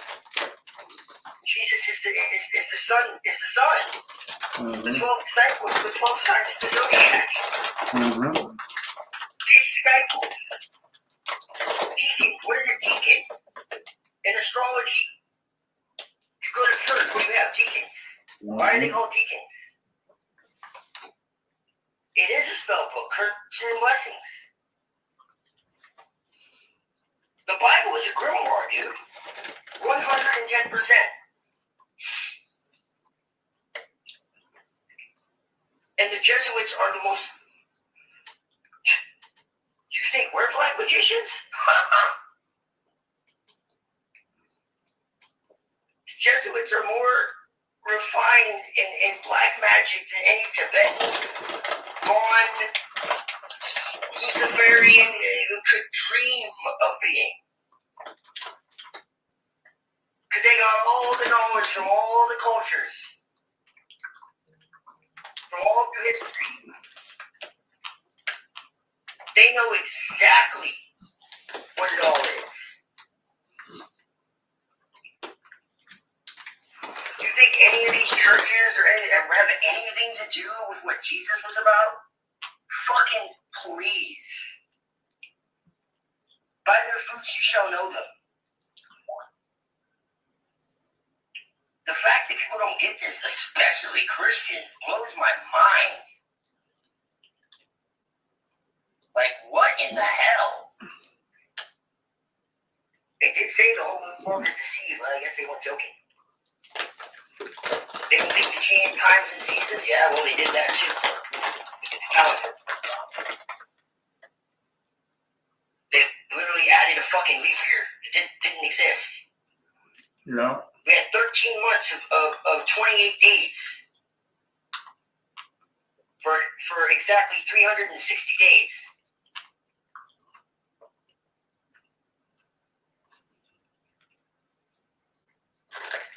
No, I do not. Because I'm fucking broke. Unfortunately. But I have most of her other works. I have mostly stuff on Kindle and script and all that. I have very little physical library. I fucking wish, man. I'm a bibliophile. But I have like mad PDFs from Kindle and script and stuff I've copied from them.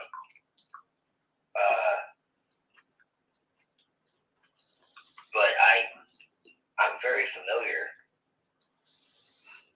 Mark Allen Smith too, if you're familiar with him, he's fucking on some other shit. I'm also very interested in theistic Satanism, even though I'm not a theist. Some of the stuff they tap into, man, is heavy. That atheists just don't seem to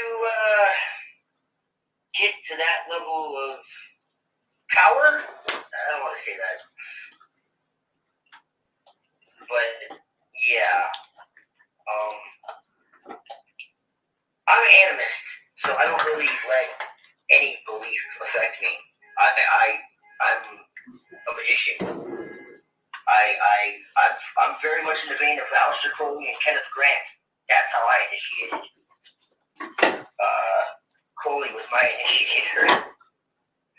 Way back before I was ready, and then I came back.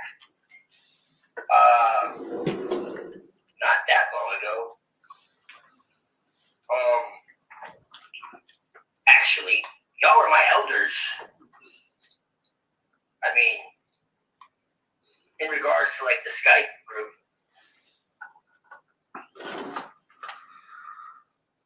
Yeah. Oh yeah, dude. Crows and shit banging around and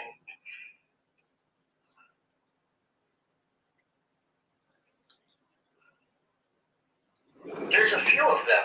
There's the tree of Cliff-Off. If you're talking about, are you talking about Asna Mason and Bill Dubedock, Temple of City Flame?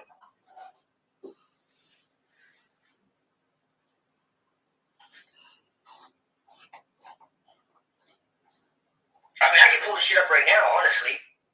If there's something in particular. I love when people actually know what I'm talking about. Most people don't. So, this is always a lot of fun. I got it all right here, man. Like, I can show you my Kindle library. It's fucking immense.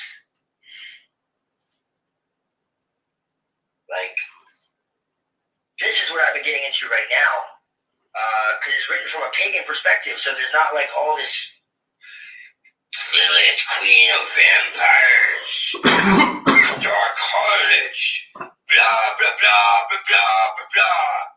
She's a fucking goddess. Give her some respect. I use this daily. Good shit. Not as edgy, but fucking practical.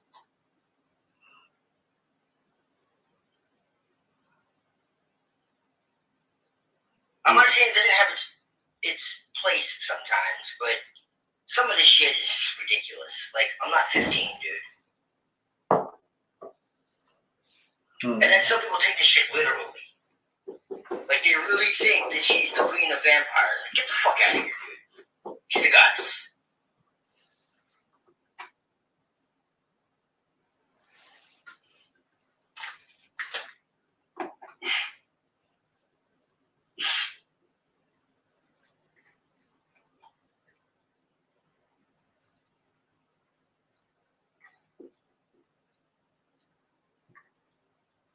She doesn't even belong in the Judeo-Christian fucking paradigm.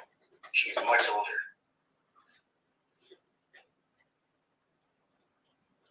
Just like Satan doesn't really live in hell.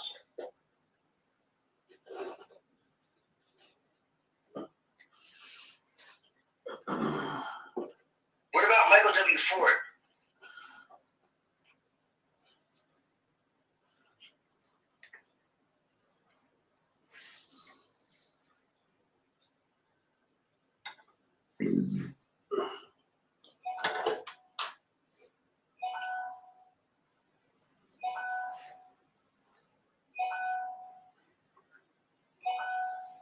Is that me or you? It's me. Damn. Oh shit. I haven't got a call from him in a minute. I'll have to call him after for sure. Here's my boy in Chicago. He's been going through a lot.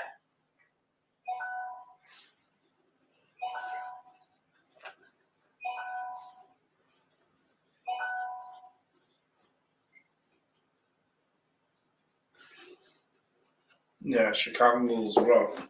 Yeah, it is.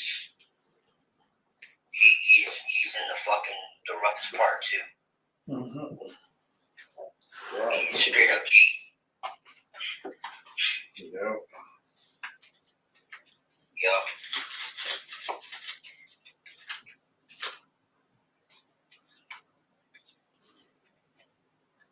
Does anybody want to come on the show? I mean, for a talk or reading, whatever. I said it earlier, no one answered, so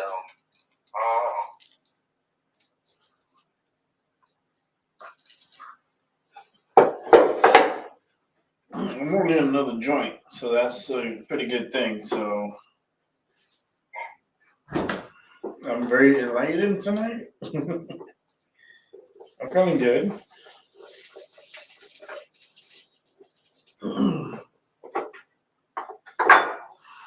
This one's a pre-roll that I'm rolling out. I love how I roll my joints. it's all good, man. There's always another day. We'll trade readings like you were saying. I'm totally cool with that.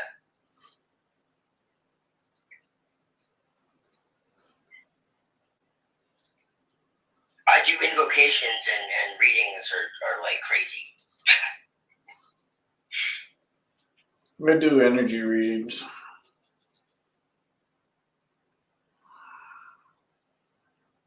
Mostly And like then Rick don't even need cards. I mean, he uses them, but he don't even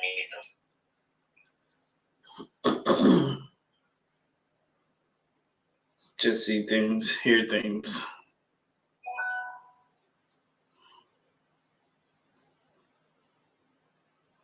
You rolled up a nice joint. Only the people in my channel could see it. Actually, not really, because I can show you guys first. Hold on. Where's the camera at? Yeah. Yeah, what do I got here? Hours to knock, satanic ritual, Bible of the divine black flame,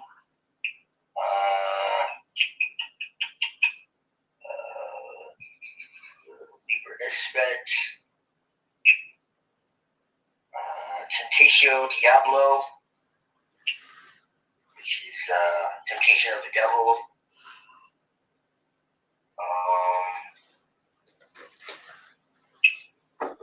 Fuck. Way too much. Okay. Trying to get like the highlights here. Too many. Way too many. Like this is my Kindle. Can you see? Can you see that, Rick? Mm-hmm. Like clearly? Yeah, well, I see light. Right. Yeah, that's what I was afraid of. I see boxes and lights. Bro, that's funny.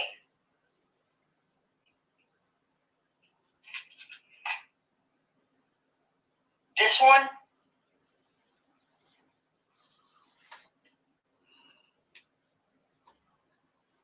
Which one? The ones I got you? I think he's talking about it.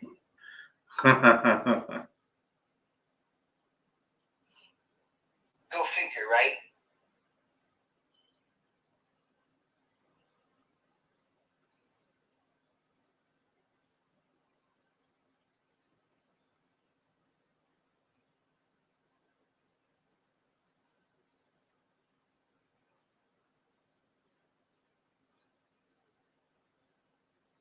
You have the same deck. That's Yeah. dope. And he got it for me for my birthday. Yeah, I bought it for him. I was already looking at it, and he got it for my birthday. Yeah. Yeah, that was a birthday gift. And he didn't even really know either. He just like intuitively grabbed it. Because I'm like teaching him about all this, like the darker side stuff. I mean.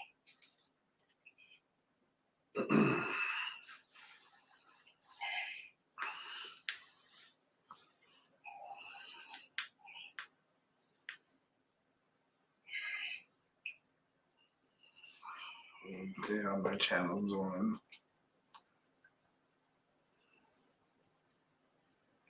Oh, you saw my idol? Oh shit! That means you've actually seen other videos on my channel. Right on. I appreciate it.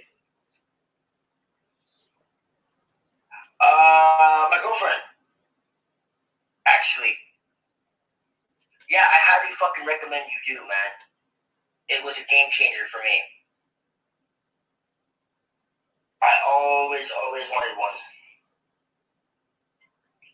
And that was also like the final step of like the last tiny bit of religious programming. Because, idolatry is like 8. There's no, like, that's it.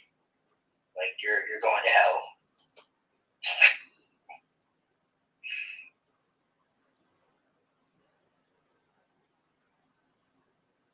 Yeah, I'm glad this worked out.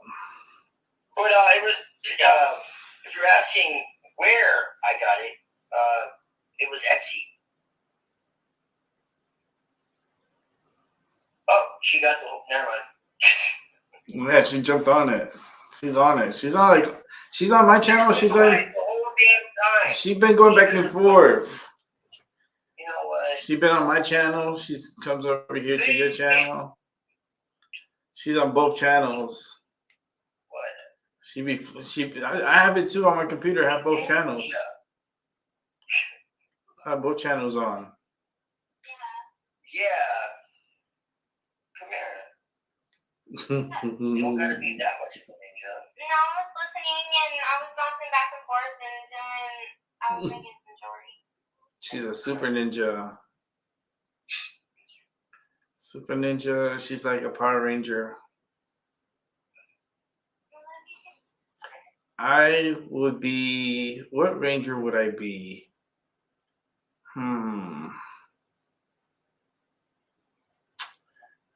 I don't know. Seven showed up. I don't know. I've been bouncing back. All right, even. I would like to be the Red Ranger. No, I didn't. I can be He left. the Red Ranger. The Red Ranger or the White Ranger? Oh, but he passed away. But still, I could still be the White Ranger. Because he was good and bad. Well, he was a Green Ranger when he was bad. And then he flipped to good. Freaking Power Rangers.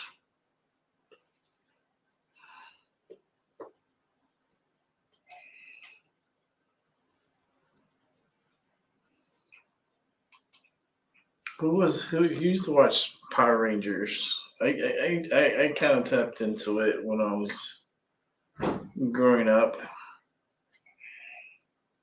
You know, and I saw some of the shows.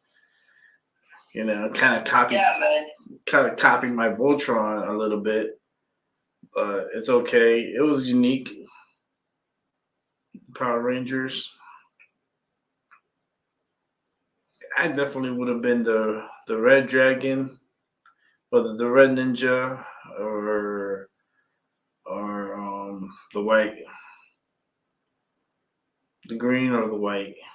Probably would have been my role. I just wanted to fuck the yellow Ranger. You know, I love that Pink Ranger. And the pink Ranger. Yeah. No. At the same time. Oh wait, we're on YouTube, not Odyssey. I wanna try on the clothes. Try the Pink Ranger's clothes. Like, ooh, girl. Yeah. Damn, this how you be feeling up in here? Okay. You wanna feel my clothes? It's like, you know, because they wear pretty much the same clothes, just different frames. But I mean, I was like a kid the last time I saw that shit. So, yeah. Yeah, you'd be surprised, like some of the cool shit you find on Etsy. In fact, I found this ridiculously dope Lucifer necklace. I almost don't want to share it because when I get it, I'm gonna be like, yo. But the one I want isn't in stock. They had it in different colors. But it has the inverted pentagram and it has Lucifer's sigil, but it's like the whole sigil. If you get what I'm saying. When would they get it back? Like caned. It's like the whole sigil. When they getting it back? It has a fucking emerald like stone, and it's so badass. They don't know when they're bringing it back. Not that color. They had it in different colors, but I'm waiting. I got like a notification. It wasn't even really that much. Yeah. Fucking DH. Well, yeah. I mean, if I had the money, like for mirrors and shit, like yeah, some of the coolest mirrors. Shim was plugged. Period. DH. Period. DH is just fucking awesome, dude. He's like one of the most enlightened, like in the true sense, like beyond light and dark, beyond left and right, beyond limitless liberation. Yeah. But DH Thorne, man, shout out DH Thorne, my buddy, and one of the greatest occultists alive today, in my opinion.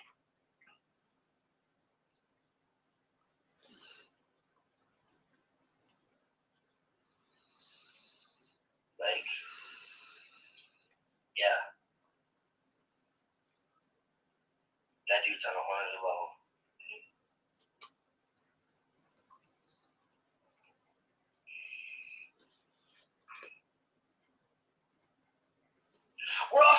alike, so maybe there's a little bit of narcissism going on. But no, I'm kidding. Now I'm about to light up another joint. This is We don't even have it anymore. this is the last one. Promise. It's the one that's gonna put me to sleep. Bells. You say bells, you mean You know, Beelzebub or Baal? Right, here's my joint. No, sometimes I get confused. Look at my joint. I want to say his name. It sounds so dumb when I say it. Beelzebub. I'm gonna smoke this up right now. I ain't fucking worried.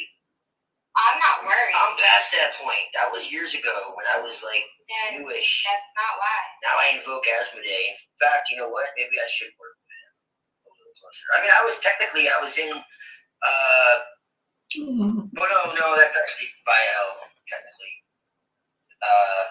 Aram-Zarok is ruled by Baal and Venus Illegitima. Right now I'm in Digerion, which is Belphegor, and, fuck. Someone else. Oh, dude. You need to go back to my videos. I did that on quite a few videos. The Cliff-Off is way older than Judaism, that's for damn sure.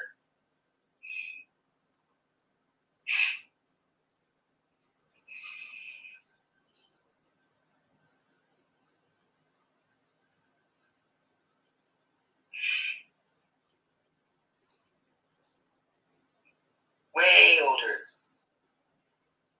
Yeah. Maybe even older, but at least that old, yes. And like pre-dynastic Egyptian. I mean, bro, it's pretty simple. The Ka is the part of the soul that leaves after death. The Ba is the part of the soul that stays after death. And the Allah is something else I can't remember right now. But anyways, that's where the fuck Kabbalah comes from. Like, it's really that simple.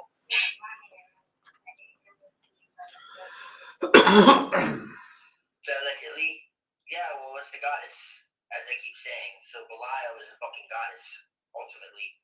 Fertility goddess. Don't be mad at me. Bel, Bel and the dragon. There's Bel, Beelzebub, Balzaphon. Yes, Atlantis. Exactly. That's exactly right. Lemuria, if you really want to be technical. Lemuria is where fucking Lilith comes from.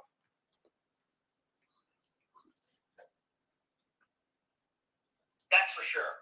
Mu means motherland. I mean, it's pretty simple.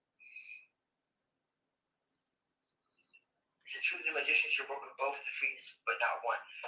There is only one tree. That's the truth.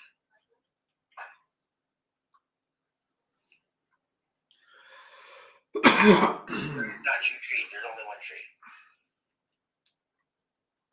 It only appears as two. God and Satan are the same being. Sorry. I know. It upsets people. God is Satan's shadow. I know. Or wait, Satan is God. Whatever. Depending on how you look at it, I guess, right? They're the same! The conflict is imaginary. It's in the minds of men. But there's been created a conflict because of the minds of men, and they've created a socio-political system based on this insane fucking system called the Talmud. But anyways.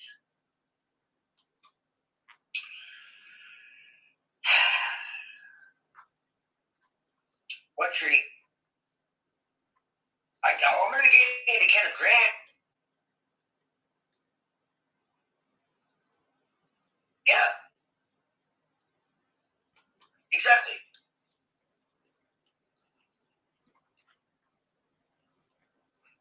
You know, y'all can call in too. It is easier to talk. Yeah, so you don't have to be typing all this out. Right? I don't know how the fuck people sit and type that much. I mean, if it works for you, it works for you. I have arthritis in my hand. I personally would go nuts. I have arthritis. I can't type like all that. After like 20 minutes of typing, I'm just like, People are like, I don't want to listen to a 3-minute recording. No, but you want to type for fucking 3 hours. Like, okay, that makes total sense. I think we're all smoking. Like, how much time do you want to waste? Next time I've been smoking I can say something in 3 minutes and take 3 hours to fucking type like it. I've been smoking all. I smoked like already like 4 joints, so. Bro, we're all fucking high. We're really high. I'm actually feeling really nice. Whether it's from spiritual, you know, or from marijuana is legal in most of our states. So, yeah. Where's what? Pen. What pen? My pen. Your pen. So. I don't even know because you switched your pen and my pen. And it's like our pen. I don't even know. Where's my blue one? I can show up my desk. Know, like, where my I'm still gonna show up my desk. Oh man. My card fell. My cards fell everywhere. Everywhere. Right? Everywhere. No, they fell on the floor. Everywhere. I need this bar. I bumped them. I was doing this, leaning over, and it fell.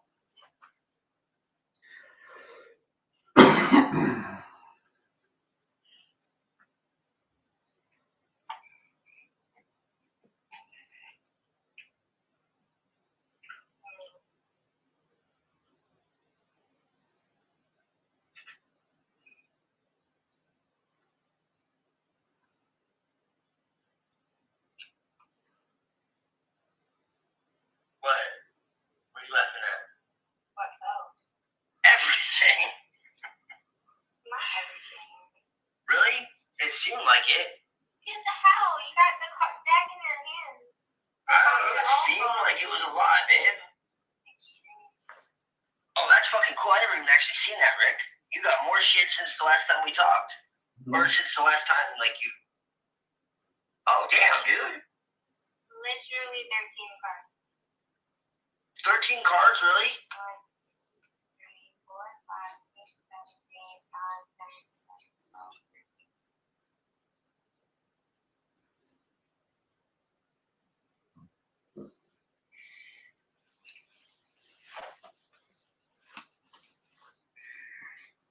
That's my spot. Not, like, openly, but I swear that I've been given energy before.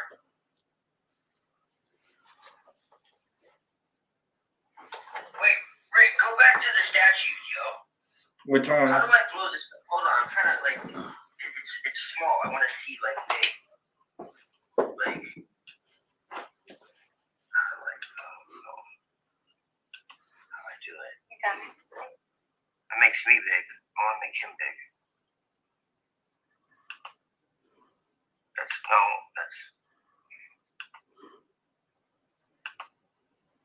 what the fuck? I thought that was it. Right. That's better, I guess. Okay. Is that the Natriana? See, I started in Shaktiism before I got into Luciferianism. I started with the Hindu pantheon. And the goddess, of course. Kali. Shiva.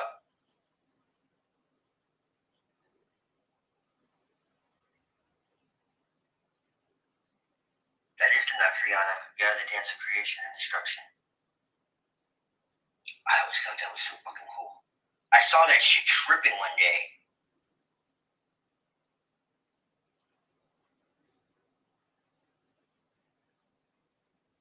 Yeah.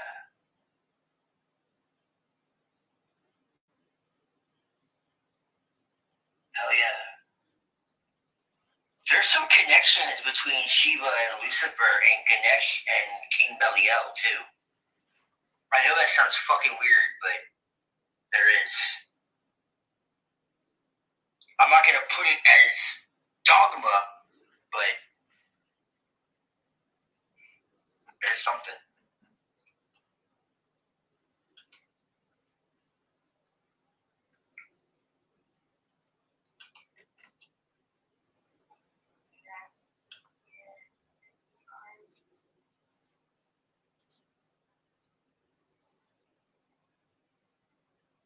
Famachara, yeah, exactly. Yeah, that's my roots, man. That's where I started.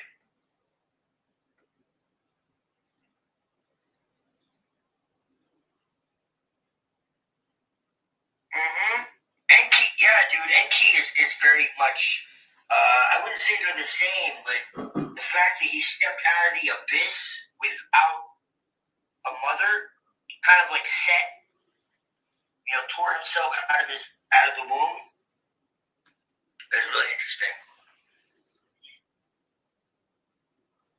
And he just arose out of the abyss. What I think is most interesting about Enki is he gave a language to man that the gods couldn't understand. That's fucking interesting. In fact, Enki is someone I really probably should work with. He's one of the ones that has a really interesting story that I haven't really dug deep enough into. I know a lot, but not like I do Lilith and some of the others. 13 everywhere. Well, 13 is deeply connected to the Qliphoth and the goddess, so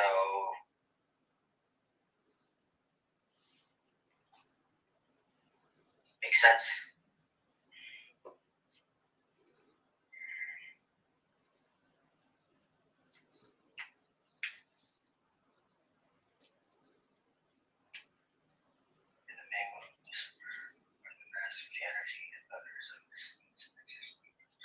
Yeah. Yeah, Enki is fucking interesting. Especially when you go outside the mainstream ideas of what he is. Baphomet? It was literally turned up. Baphomet is fucking Sophia. It was the It's whole literally at that cipher for Sophia. Crowley said it.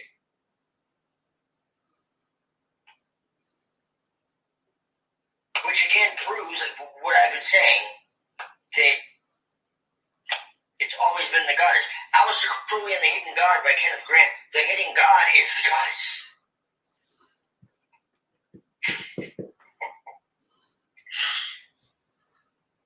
Is anyone familiar with Kenneth Grant?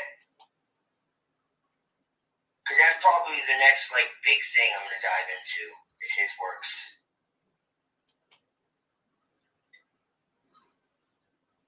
If you're not, you really should be, because without him there would be no Draconian tradition. At all. Just by the way. Or Crowley.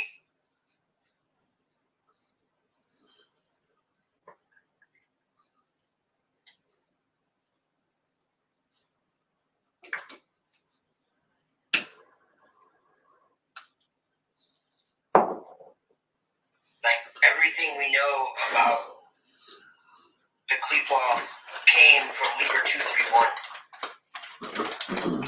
which is Crowley. And the reason I say that is because a lot of people shit on Crowley. And it's funny to me because their entire system wouldn't exist without it. And it's hysterical to me.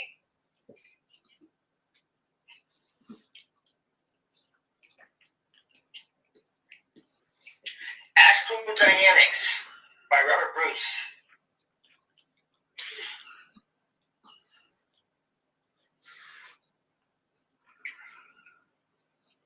Is the fucking masterwork on astral travel.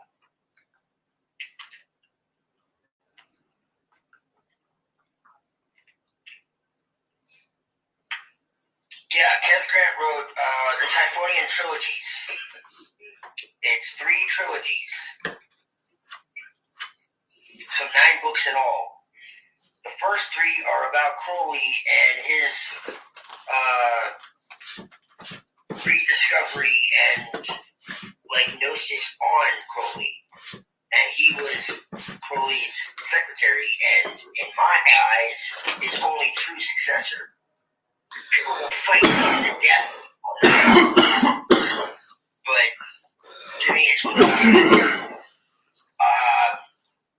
he knew him inside and out. And then after that, his 4th book was called Night Side of Eden. Do I really need to say any more?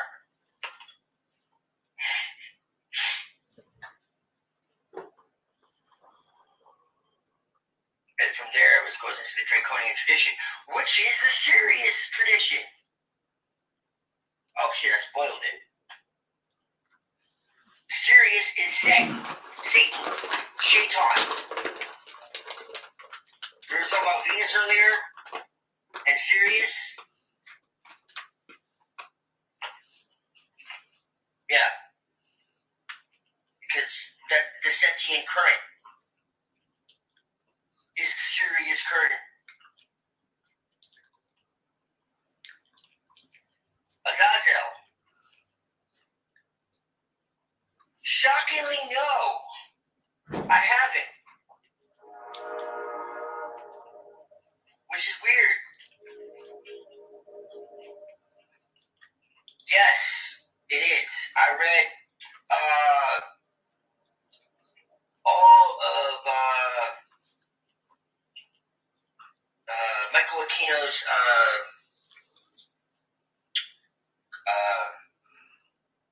Coming Forth by Night and his 50th anniversary revisioning of the Satanic Bible. I have it here right now, actually, in my this little show about blinding everybody. I was trying to show you my Kindle library.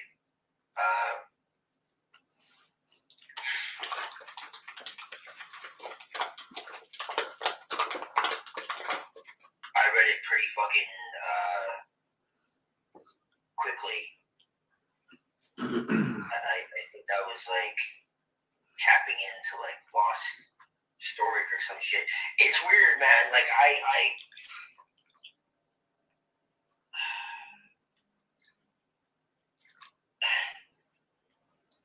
when I first read Kenneth Grant and Aquino and all that, like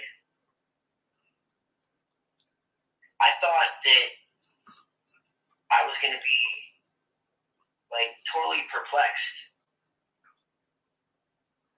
And it actually made a lot of fucking sense.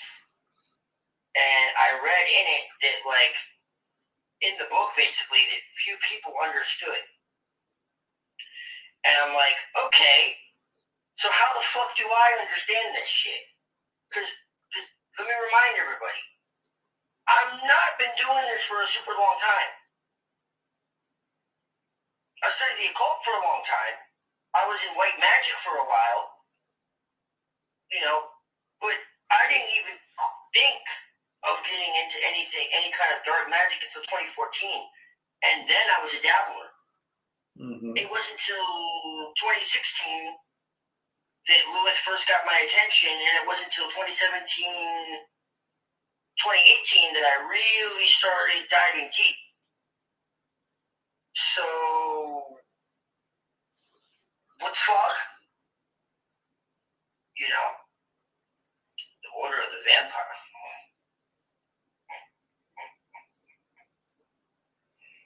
The Black Order of the Vampire? Michael Aquino had one, and then Michael W. Ford has the Black Order of the Vampire.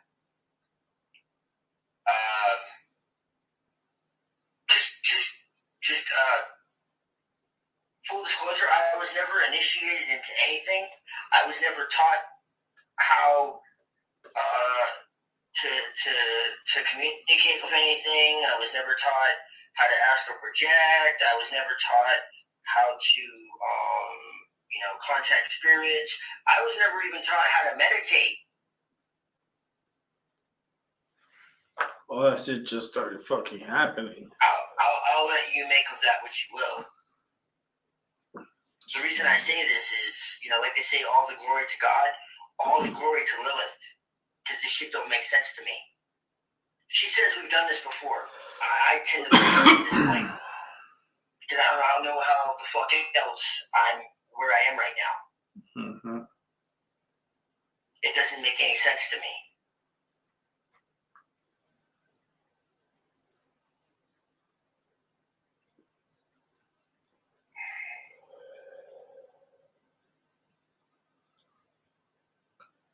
And why I'm so immersed. Like, it's a compulsion.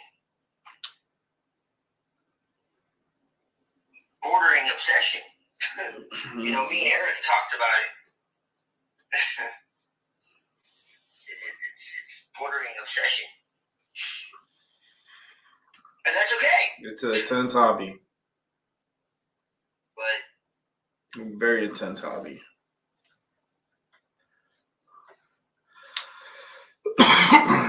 Gotta be really dedicated and focused.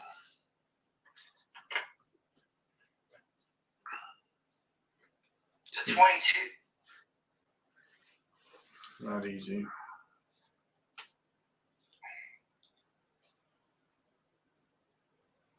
Yeah. 22. I'm a master number 22. 22 is a lot. My brain is too fried from talking too much to get into it all, but I will remind me, and I'll get into it.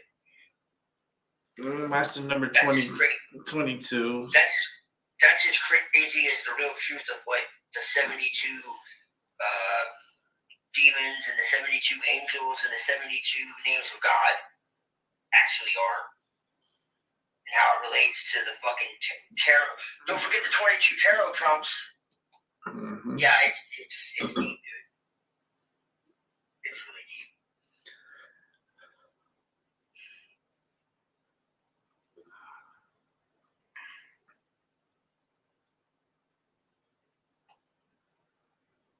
You have 20, you have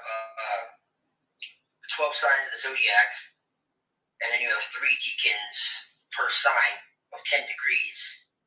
So then that's 12 times 3 is 36. 36 is half of 72. And then, like I said, you have the 72. Yes. Exactly. And there's also the 72,000 chakras in the third eye. In the fucking it's all crazy. But like I said, you have the 12 times 3, the 12 signs of the zodiac, and then the 3 deacons per sign is 36. Then half of 36 is 72. Okay. And then where's it going? Right. 72 names of God, Shem HaMipharesh, 72 demons of the Goetia, and the 72 angels. If you add those all up, it's 216. Okay? Now multiply 6 times 6 times 6, and look at the number you get. I'll wait.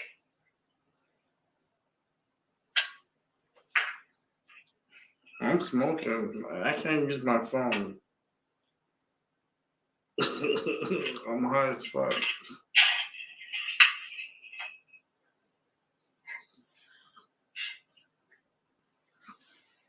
I didn't even know if I had a fucking calculator on my fucking computer. I do. Holy shit. My head is like... Well, it's really simple. What's 70 times 3? 210. So what's 2 times 3? 6. Mm-hmm. So 216. Mm-hmm. That's what I got to 16. Right? So what's 6 times 6 times 6? Well, 6 times 6 is 36. So what's 36 times 6? 216. Yep. You see? 16.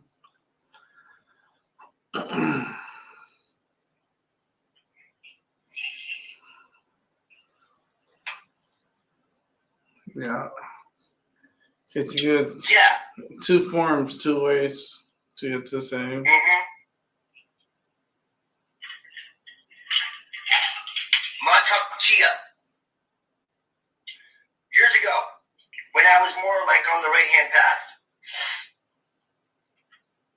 although I kind of consider myself no-hands path from the beginning, if I'm to be real,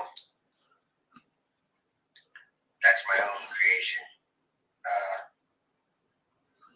There's a lot of symbolism on why I call it that, but yeah. No hands, Mom. You know, you go on a roller coaster, you like go to the top, and you throw your hands in there, and you're like going down. You don't know what's gonna happen. You're just like enjoying the ride. It's like you're going into the abyss. You don't know what's gonna happen. You know, so you dive into the abyss, or you climb to the imperial heights. You know.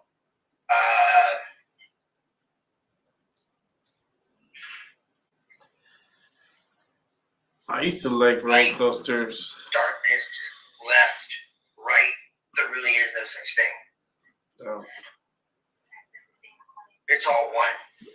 Yeah, I used So to. there is no. I rode one. So I don't use one hand. I use both. Yeah, but I throw them in the air because I don't need.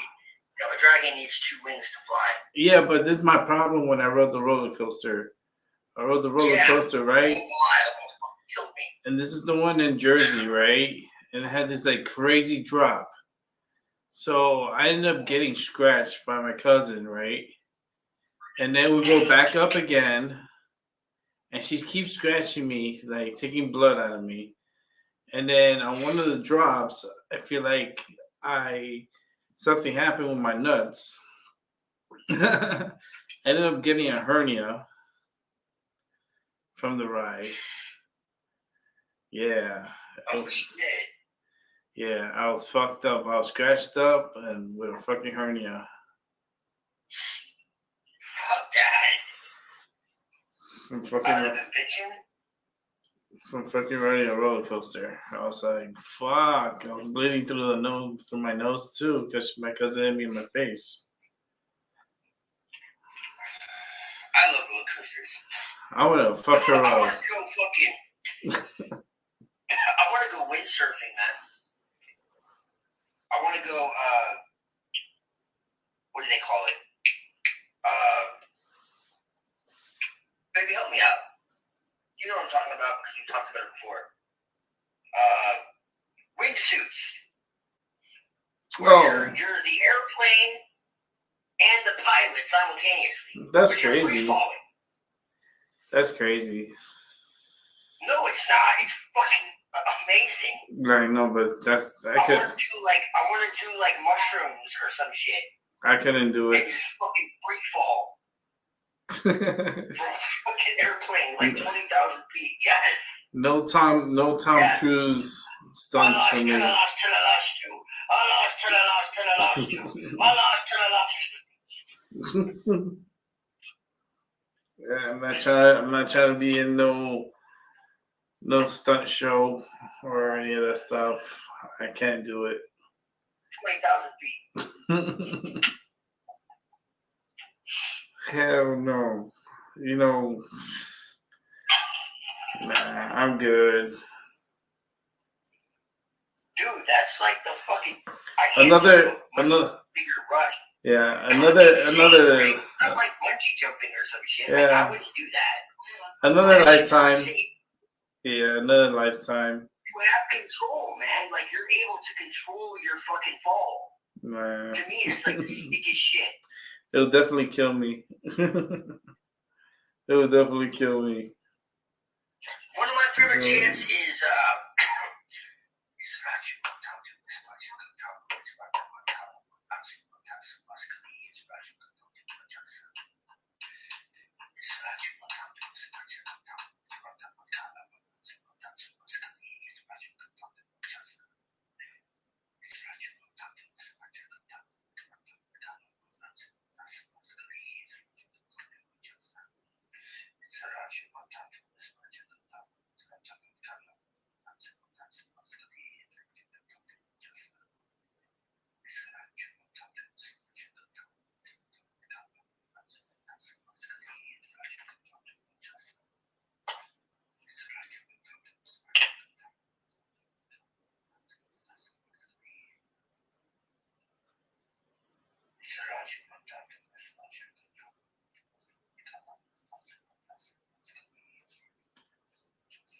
after about 30 seconds of that,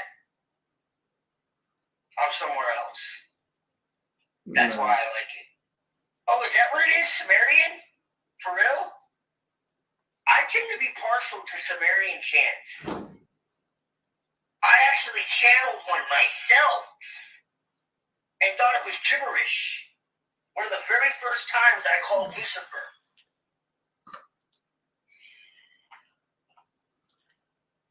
I thought it was fucking gibberish. Then I found out it was a mix of fucking Urdu and Latin. Yeah. Yeah, it's older than that. It's like 6,000 BC.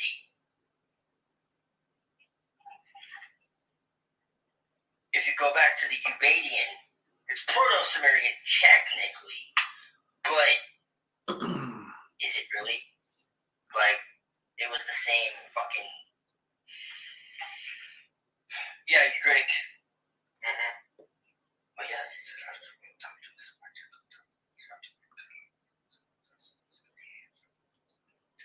what's weird is the first time I heard it, and the first time I tried to say it, I was like, what the fuck is this?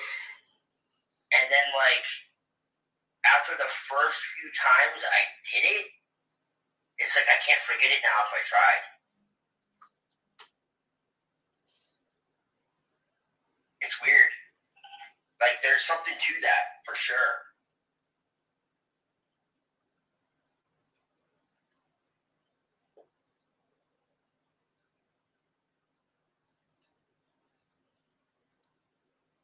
What do you mean? I think I get what you mean, but I don't know if I fully understand the depth of what you're saying.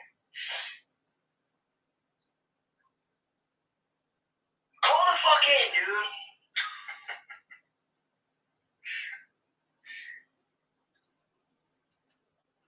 You seem like you'd be mad interesting to chat with. I mean, I kind of figured that already in the Skype chat, the little bit we were able to talk between everybody else, but now I know for sure. Like, turn your camera off. It's all like that.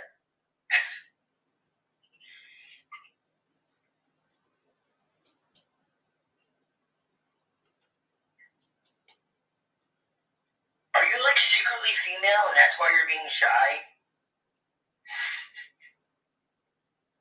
That'd be some shit. If not, I'm sorry, dude. But I'm just trying to figure it out.